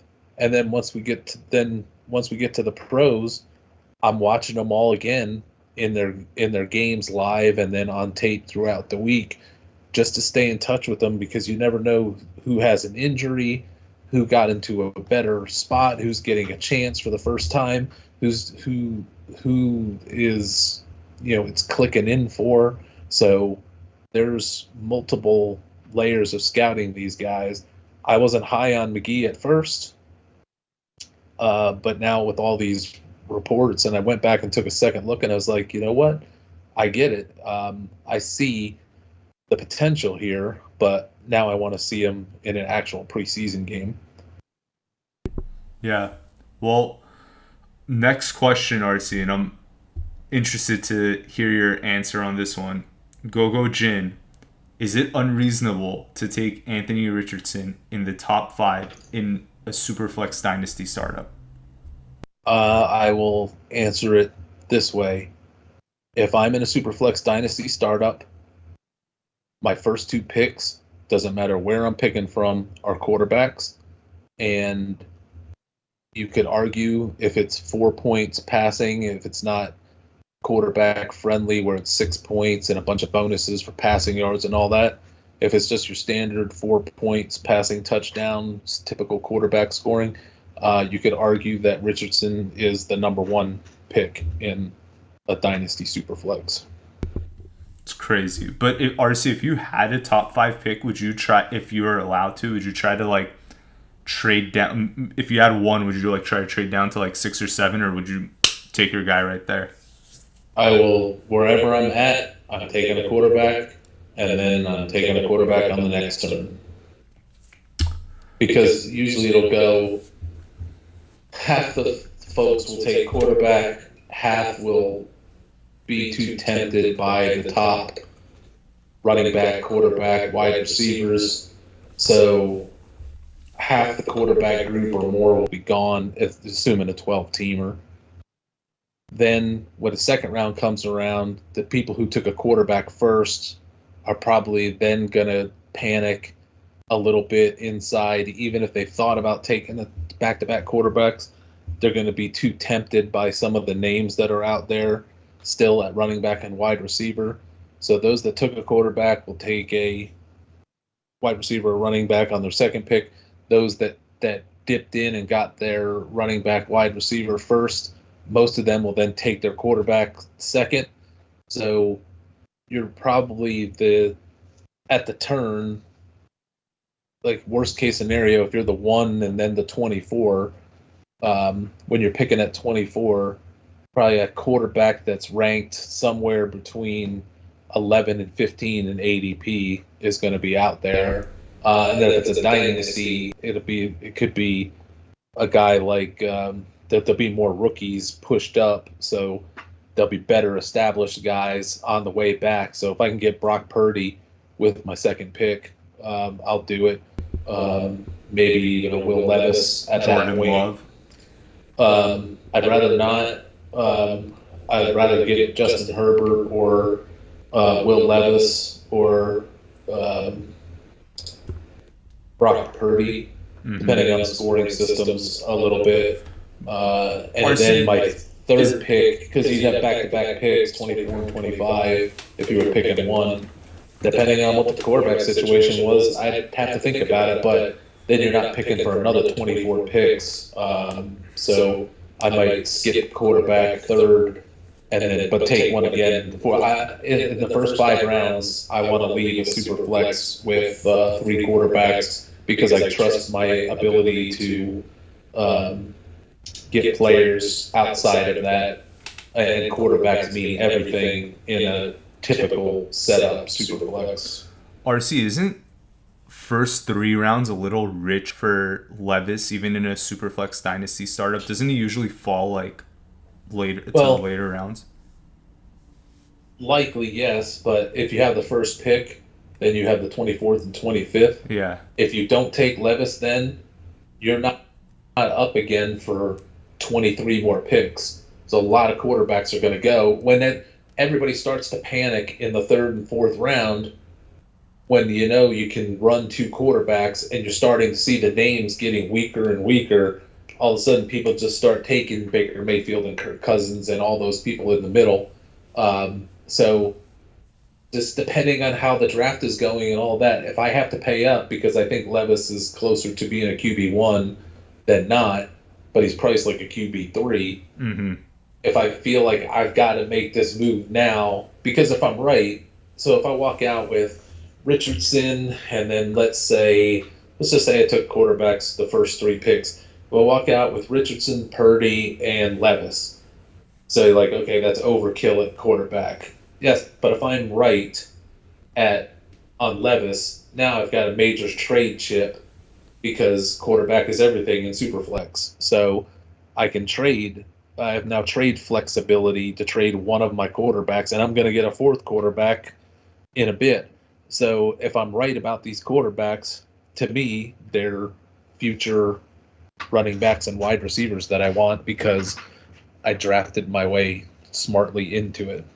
Yeah. Also, I think it depends on who you're playing with too. If it's everybody's like first time in a dynasty, you could probably wait. But if you're in a pool with sharks and they value QB like how you're doing, RC, then yeah, I agree with you. You probably want to just secure your third there. Yeah, Um, I don't want to take Levis third, but it just depends on how How it's it going shakes and out. whether I think I'm going to be able to get him in the next round. Yeah. Important to read your opponents too there. Okay. Moving on, Go Jin. Per Adam Schefter, Patriots have decided not to explore any further trade possibilities with the Niners regarding their standout wide receiver.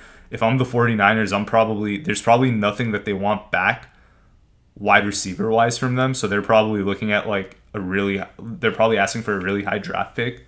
So Yes, yeah. Last night, the first thing that broke was, well, Pretty Ricky and all them were talking about. I think they were talking about Cleveland and New England earlier in the day. Then it got hot that Pittsburgh was on the verge.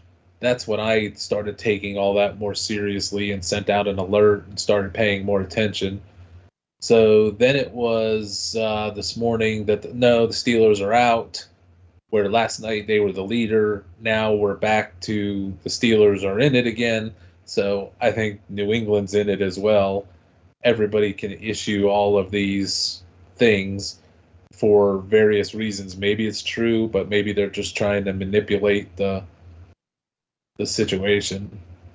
The Patriots have decided not to explore so any further. So what does that mean? So they might say, yeah, we're not exploring, but they called. We weren't exploring, but they called, so we answered and we had conversations, but we weren't exploring it. So it depends on what the meaning of the word is and what the meaning of explore is. So but I would think at this point, because it's getting so heated, that the Patriots probably are out, but that's them realizing they ain't gonna preemptively breaking up yeah, with the part before they get broken up on. yeah. Okay. Um, Tom Finn 2018. Burton getting buried on that Bengals wide receiver depth chart. Serves me right. Only rookie draft pick I made that went against the FFM grain. Still left with Penix, Corley, McCaffrey, Rasheen Ali, Cedric Gray, and Wiley. I have Cousins as my QB2 and Kelsey, so I'm glad I got Penix and Wiley.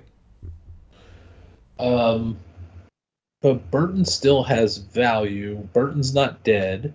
Burton may not be hot out of the gates for this year, but Burton has a future with Cincinnati, and you might be able to trade that if it's not going to be an exciting future because Yossi Voss comes into his own, and Charlie Jones is just as good, potentially better.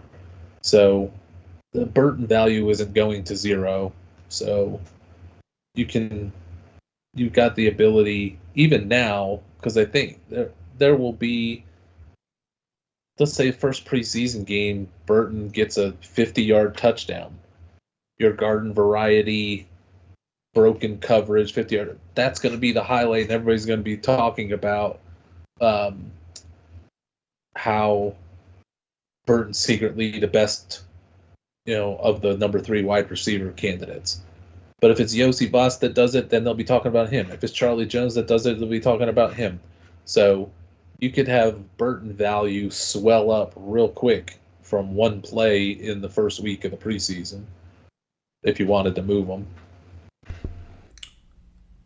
Okay. And pay the penance for your sins.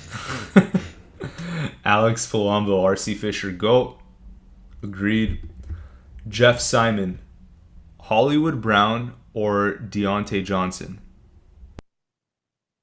Hold on, I'm going back to what we skip over. I have Cousins.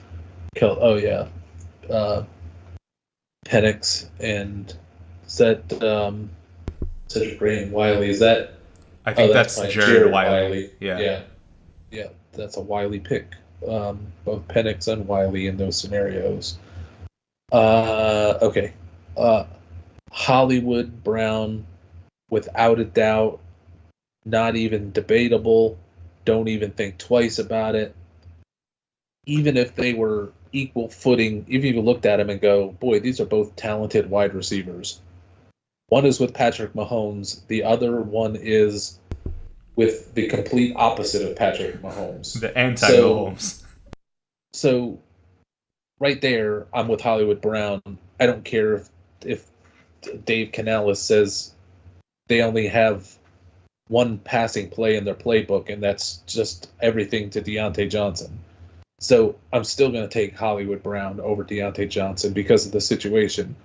But additionally, Deontay Johnson is stinking it up in camp, and there's a lot of buyer's remorse right now for Deontay Johnson. They think he's going to swing out of it, and they're treating him like a baby, the baby that he has become, the diva baby that he has become. That is going to be a combustible situation in Carolina because Deontay's a jerk. He's turned into a diva. He's playing with a terrible quarterback. It's going to be super frustrating, just like he's been for the last couple years.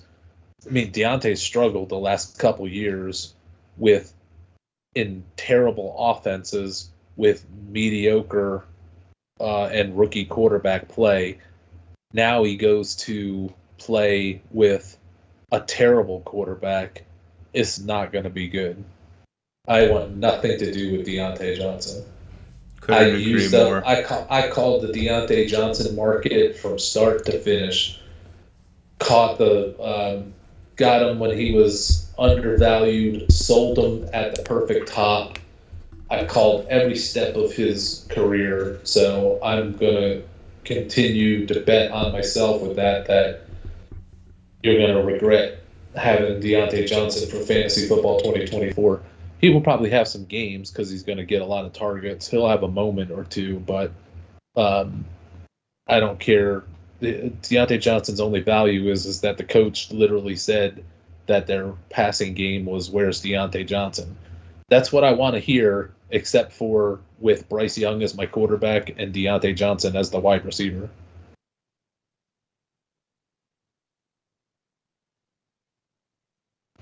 You're on mute.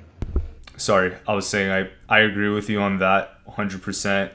There's a lot of people seeing Deontay going in the later rounds and thinking, oh, I have a person that's going to be slotted as the wide receiver 1, but then you look at the quarterback and it's like, I'd rather have the wide receiver 3 on the Chiefs than the wide receiver 1 of the Panthers. Not saying Hollywood Brown's the 3. Yeah, there's so many other wide receivers in their range to consider, in a redraft or for dynasty trades or whatever, and plenty of wide receivers after them, after Deontay. I like Hollywood this year, but after Deontay, the wide receivers that are available, there's still plenty of much better. I'd rather have Ladd McConkey than Deontay Johnson. That's easy. Where's Deontay? But I don't think the ADP says that. Let me take a look and see. Would help if I was looking I'd be shocked if Deontay was going ahead of Ladd. I thought Deontay was towards the end of redrafts, but I could be wrong. Deontay is going in the low 40s range of wide receiver. Oh my God. right around where McConkey's going. Yeah, that's But shocking. in that range of wide receivers, within 10, let's say within 10 ADP spots of Deontay Johnson, Calvin Ridley, Hollywood Brown, almost Jaden Reed. I'd rather have Rashee Rice than all of them maybe right now, because I was so worried that Rice was going to get a pretty hardcore suspension. I don't think he's going to get suspended at all until 2025. I'd rather have DeAndre Hopkins. I'd rather have Ladd McConkey. I'd really love to have Brian Johnson, who's 20 plus spots later, but man, is Trevor Lawrence terrible. So I'd rather have Romeo Doubs than Deontay Johnson. Suffice to say, his ADP is way too inflated. Yeah. Low 40s, that's not it. I've got a newfound love with Romeo Doubs, who I hated off the bat, but I got to give it to him. Okay. Next. He's winning over my heart. He's outside my house holding a boombox over his head. I think I'm starting to fall for Romeo. Oh, no. I forgot where he was on the... I think he was listed as the second receiver on Green Bay's depth chart. So, but they have a crowded room there, RC. I don't know. I was watching some of the Green Bay family night practice showcase game from Saturday night. There is no doubt that Romeo Doubs is Love's number one. Over Watson. Yeah. Watson's there too. Watson's a strong part of it, and Reed's got his role as well. Like, I mean, there's so many there that Doubs can only go so high because the ball's going to get spread around. So I'm not suggesting that Romeo Doubs is a wide receiver one. I'm just saying I've done almost a 180 on Romeo Doubs. And I am very pro Romeo Doubs, where I was very anti the first couple seasons, which was the right call, but the facts have changed, so I am changing with them. Yep. It's definitely not Wicks. Next comment, Go Jin, love it. Thank you, RC. That was in response to your comments on the Dynasty question. And then Tom Finn, 2018. We could probably talk wrestling for hours. I go all the way back to the early 80s and taping matches from Mid-Atlantic Championship Wrestling on our Beatmax. I was never that far back into it. I wasn't that crazed about it, but when I was younger, all the WWE pay-per-views back in the day, me and my friends would all chip in and get those and have a party watching them. And I still, with my good friends, will have, for the major wrestling events, we'll try to have get-togethers where we watch it. I don't watch it nearly as much as I used to, but I could do a wrestling podcast if I had to. I could do a wrestling website if I needed to. Oh my god, that's RC's depth. I don't have any time to do such things though. Tom Finn, 2018. Deontay has had a lot of problems with the drops too over his career. I mean, and this summer, yep, it's a problem. Yep. Okay. He's turned into a problem. I mean, I thought Deontay Johnson, sight unseen, grading him by his, I think, pro day or combine, was one of the worst pure statistical graded wide receivers I've ever graded. Graded him an F prospect out of the gates, as I was still learning as a scout. And that back then I was still relying too much on the numbers because there's just not enough time to see all of these guys. So when the numbers look bad, I'm inclined not to look much more at them. But then the Steelers drafted Deontay in the third round of the draft, and I'm like, what in the blue hell is going on? Why would they do that? So I'm like, I need to go check this guy out. So I checked it out, and I'm like, oh my goodness, of course, he's great. He's one of the he was on the lead forefront of the wave of new era wide receivers that were going to come in that didn't matter what their measurables were per se. They just get open off the snap. Like Ladd McConkey's probably the best example of that, of somebody who's really uncoverable off the snap because his feet are so good. Deontay was one of the forerunners of that, and credit the Steelers scout that caught him and drafted him third round when everybody else thought he might go late round or maybe even undrafted. So I said, I got to look at, like, what are they? I got to look at this, and then I'll make fun of the Steelers for being so dumb. Then I was like, oh, I'm the dumb one. I really changed a lot of my scouting from wide receivers at that point because of Deontay Johnson. I went in on Deontay Johnson for fantasy, and that paid off, and then it was really had him as a core strategy. When he had his breakout year, we were ahead of that curve on him. Then I saw what was happening with Ben, and I'm like, this is time to sell at the top of the market. And we sold him, and then he had that year where he had the no touchdowns season. And then last year he had problems. And I said when the Steelers signed him and gave him that money, it was going to be a mistake. So, and it's been a mistake ever since. Now he's a diva. Now he's yelling at quarterbacks at halftime. He's pouting on the sidelines. That's one of the reasons why the Steelers dumped him. That's one that probably their experience with Antonio Brown and Deontay Johnson has got them thinking we probably need to do George Pickens the same way. But I hold a special place in my heart for Deontay Johnson because I changed my scouting at just the right time because of the gifts that he had couldn't be measured by anything that anybody was doing in scouting and analytics. So he's a real prized player that I scouted correctly, but I began by scouting him completely wrong.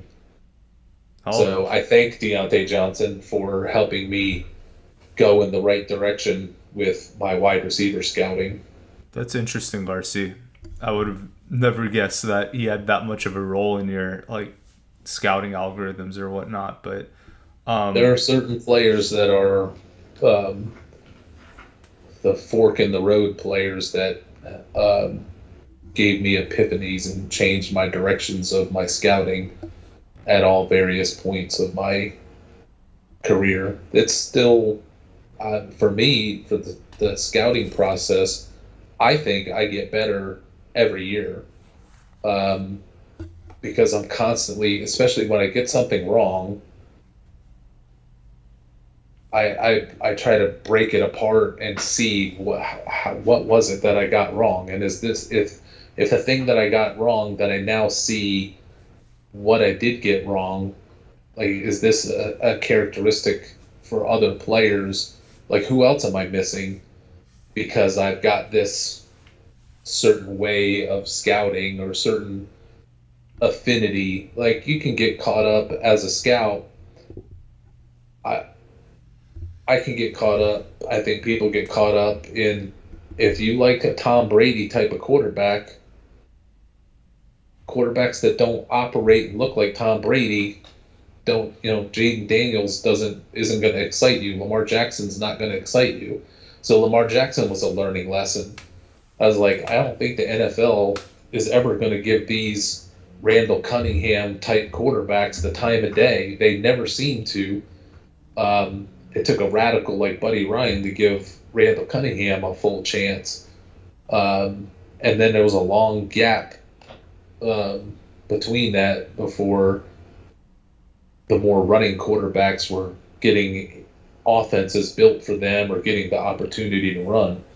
So I thought Lamar Jackson, he graded okay for us, but I thought he was going to fail in the NFL because in my subconscious, I think It's like, this is not the next Tom Brady. My whole scouting algorithms and everything were built on trying to find the next Tom Brady. Because if you could, if you could have found the next Tom Brady, if you could have found Tom Brady, not the Flyer sixth round pick, but like you could have been out in front of it, screaming at the top of your lungs that Tom Brady is going to be the greatest player in the game back in 1999, everybody would have thought you were insane, but you would have been a genius. So I really predicated all my scouting. I started with quarterbacks, scouting algorithms, studying everything about Brady, Aaron Rodgers, and a couple other guys.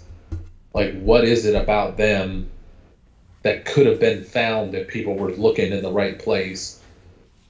And then can that translate? I know I can back test it, but now is it going to be predictive when I have to go out and predict? So there's players that have come in and just changed things up. Lamar Jackson's one. Deontay Johnson is one. Amon-Ra St. Brown is now one. RC, I'm going to get off on a tangent here. What would you say is like your proudest like scouting call, whether it's like this guy's going to fail like Bryce or somebody you're high on that just ended up really hitting when no one else thought they would? Who would you, is there one that sticks out to you? On the negative side, I've done so well calling out the quarterbacks that everybody else loved, from Blake Bortles to Jameis Winston to Sam Darnold. I mean, it's almost like you definitely, if I got a bad feeling on a quarterback, you don't want to laugh at me or take it lightly. Other positions maybe, but if I got a bad feeling about a quarterback, I'm probably going to be right. So there's been a lot of those guys, but Bryce Young, I have to say, is probably my favorite because of so much learning over the years. I could just feel and see that this was going to be a problem, and it was my first opportunity in this new era to actually bet on it, dollars on it. In the past, it's my reputation, like, hey, this guy's going to suck or this guy's going to be good. Now you can bet heavy on situations and statistics and all of that. So all those Bryce Young bets that we had, and I say we, myself, Andrew, Bet the Close, Chris, many of you that are going to be watching or listening to this over the next couple of days or on here live, bet on the Carolina Panthers win total under, bet on the Bryce Young touchdowns under. I did so well financially on that you couldn't, that opportunity wasn't available to bet against Jameis Winston and to bet against Sam Darnold and Blake Bortles and all of those guys. So Bryce occupies a top spot now just because of fiscal rewards, on top of all of the other benefits that come from getting that right. On the top side, the guy that holds a special place in my heart, I mean, I could go to David Johnson. I could go to Rachaad White. And those were great. But really, we talked about it, I think, last week, when the Cleveland Browns drafted Joe Schobert in the 4th round, I think, of a draft many years ago. I'm like, that was a wasted pick. That was dumb. He was kind of an edge rusher. And the first year of his NFL career, they used him as kind of an outside, edgish type of guy to really no avail, if I'm remembering his career right. That's going to be true, but I think it was his first year is pretty much nobody cares. Then they moved him to middle linebacker the second year. Greg Williams was the defensive coordinators with the Cleveland Browns. They're like, Joe Schobert's a project. We asked him to bulk up and change his ways and move him to middle linebacker. So then he's playing his first preseason game, and I see him play the first series, and I'm like flipping out. I'm like, this guy is an amazing inside linebacker. Everybody needs to stop what they're doing, get this guy in IDP leagues. He's gonna, if he ends up being the starter, which I think he's gonna lead the damn league in tackles. This guy's unbelievable, and I think he finished second or third or so in the league as a converted outside linebacker. Nobody cared about, but I saw it on tape and called it out and went with it for fantasy when no one else was thinking much of him, and it paid off big. That was a proud moment. And then I'm also proud of thinking that Josh Allen was going to be a bust. One of the rare situations where I look at a quarterback and go, they stink. This isn't going to work. And then they prove me wrong. But I'm proud of that one because the second I saw it after year 1 and year 2, I'm like, this is he's running more, so he's got some fantasy numbers, but this guy is a terrible passer. This isn't going to work. Then all of a sudden, when he made that year 3 turn where he was like an MVP, like it was all of a sudden he was the greatest quarterback in the NFL, I saw it within the first 2 quarters of that first game, and I'm like, everybody needs to stop what they're doing and go in and go get Josh Allen after week 1 and week 2. Because at that time, Josh Allen went off, but everybody was thinking, oh, this is crazy Josh Allen. He's a sell high right now because, he had this great game and, you need to sell him high. I was buying him from everybody that was selling him. I was trading Kyler Murray for him, who I was high on. I was like, you need to stop everything you're doing and go get Josh Allen. And that's coming from a guy who didn't think Josh Allen was going to make it. Getting him, and I would have liked to have gotten him, in the dynasty rookie draft and sat on him for 2 years and then had him blossom into year 3. That'd have been a great story. But I'll take thinking he was no good and then him not really being anything that exciting for 2 seasons, and then seeing that greatness has struck him like with a magic wand, and then going all in and going and making it happen, and so many people going and getting Josh Allen for that season after week 1 and week 2, when everybody else who had drafted him thought they were being smart by selling him high at the top of the market. So we had to invest something into it to get him, but that was the best investment of that year because he just kept playing MVP level ball from that point on. So even there's plenty. I can remember the bad ones more than I can remember the good ones, but that's always the way in our life. We can think of all of our most embarrassing failures more than we could think of all of the great moments. Yeah, and then Tom Finn dropped a comment as we were going through that RC. Bobby Rainey and Antoine Smith. I remember Antoine Smith always anytime he touched the ball, the guy would take it to the house. Are 2 of the earliest I remember, and you were right about them. They just never got a real shot. Both put up highlight reel plays when they got the opportunity.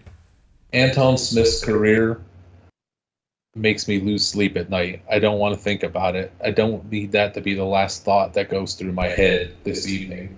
I can tell you exactly where I was, RC, when he finally had his shot. I think he had the backfield to himself.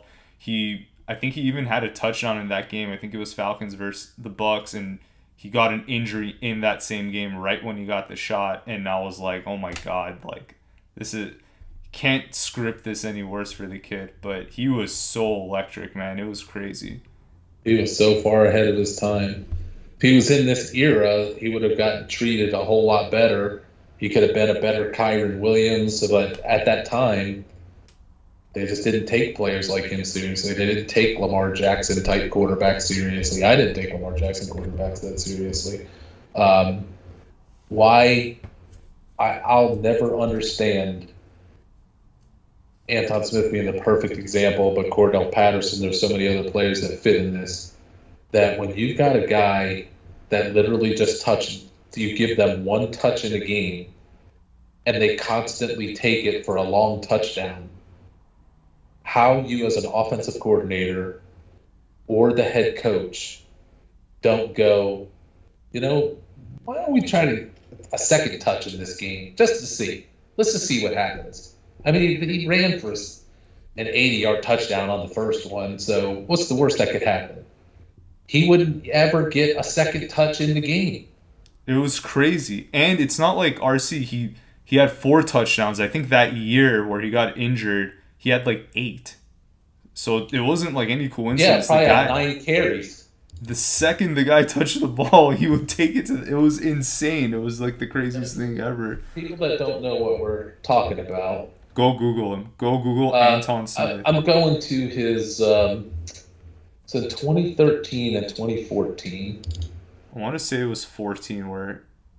Both of those years he had breakouts.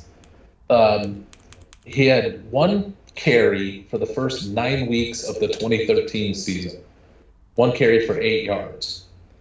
Then he gets 2 whole touches, which would have been the most that he got for the season in week 10. 2 carries for 88 yards and a touchdown. So and this is for a team that's 1-4, 2-4, 2-5, 2-6, 2-7, 2-8 after he has this 2 carries for 88 yards and a touchdown. One of them was obviously a long touchdown. So the team was awful. So you'd think, all right, we're going to get Smith more involved this upcoming week. The next week, he played 3 snaps, got 1 carry, took it for 11 yards. So every carry he had up to that point in the season was for 8 yards or more. But he could only get 1 touch. The next week, he gets 1 touch, takes it for a 38-yard touchdown. So he had a 3-game stretch where he had 4 carries for 150 yards and 2 long touchdowns. The next week, he didn't touch the ball and played 1 snap. The next week, they set him inactive. The last 2 weeks of the season, he was playing special teams. He didn't even get an offensive touch. So then the next season, he gets 2 carries for 7 yards in the opener, but he got a screen pass and took it for a 54-yard touchdown. So now we got his last 4 games. He has 3 long touchdowns, rushing or receiving. The following week, he actually gets to play some more snaps. They don't hand him the ball at all, but they do give him 4 targets, but no magical play. The next week, 4 carries, 50 yards and a touchdown. He's averaging 15 yards a carry in his career at this point. Every other touch is a long touchdown. The following week, 4 carries, 62 yards, another long touchdown. So he played a 6-game stretch with 4 long touchdowns on 10 carries and 4 catches. Then from that point on, the next week he gets 1 whole carry, but he gets three passing game touches, gets another long touchdown, 83 yards and a touchdown. The next week, he only gets 2 carries, but he gets 4 catches, takes another one for a long touchdown. So now he's 1, 2, 3, 4, 5. He played 7 games in 2014, barely playing, barely touching the ball, and he had 5 touchdowns in his first 6 games, 5 touchdowns. From that point on, he barely touched the ball, then went on injured reserve, then I don't think he ever did anything ever again. Yeah, it was really messed up, his story. I mean, he was really coming on, and yeah, I wish he got his opportunities earlier. I mean, it would be like... It's the Falcons for you. It would be like somebody developing some system to pick lottery numbers. And they go and they play it and they win the lottery. So, okay, great, you just won the lottery. Wouldn't you be inclined to play it again the following week if you had a system? Like, it wasn't you just playing your favorite numbers and your anniversary date, your birthday, this date, that date, and it hit. It's like you were working on a system and you debuted it and you won millions of dollars. Wouldn't you be inclined to try it again the next week?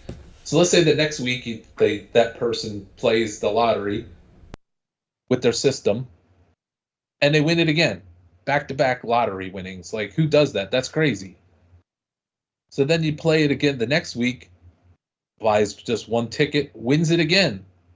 You're like, oh my goodness, I'm going to play the lottery for forever because I got a system. Then after the 3 wins, you just stop playing. Like, I'm done playing the lottery. I'm done winning the lottery on one ticket every week in my system for 3 weeks. That's what that offensive coordinator and head coach were doing. Sounds like a Atlanta logic, RC. Right up their alley to do something stupid like that. One more question trickled in. RC, earlier today, I was thinking, where did you have Hopkins his rookie year with the Texans? Were you high or low on him? I was middle to low on him. Probably in the middle, probably in a good range, not thinking he was going to be great. I thought there was too much knucklehead, and he didn't have the athleticism. That's another back in the bias days of constantly looking for the Julio Joneses and the Chase Claypools of the world, not realizing that there was way more to wide receivers that Deontay Johnson would tell me. I didn't learn it from DeAndre Hopkins that I should have. It took me Deontay Johnson to learn that there's more that's more important about scouting a wide receiver than what my system was saying. I had a good hit rate. I was doing fine, and I could excuse the misses because I had plenty of wins, but I had a blind spot for guys like DeAndre Hopkins and Deontay Johnson initially. Okay. That brings us to the end, RC. You want to share with the audience what's going on with FF Metrics this week? I'm on the countdown to Thursday games because once they start playing games, my life is effectively over. So I'm like counting down like an inmate on death row for my last possible day of freedom on Thursday before it's nonstop tape watching and game reporting and freaking out that the week is running out and I still have games to watch and reports to file. So on top of everybody, all the redrafts starting to go off and everything else. So I'm in the slow countdown to mass hysteria of my favorite time of the year, preseason football, to scout all of these guys to find. There will be 1 or 2 or 3 players that I've either rated low, but I have an interest in, or rated very low because I have no interest in them, / there's some not even on my radar that will come out of nowhere in the next couple weeks and go from being outside the top 200 to being inside the top 100 to being inside the top 50. There are guys who are in the back end of the top 100 that could be in the top 30 a week or 2 from now because of what I'm gonna see in the preseason games.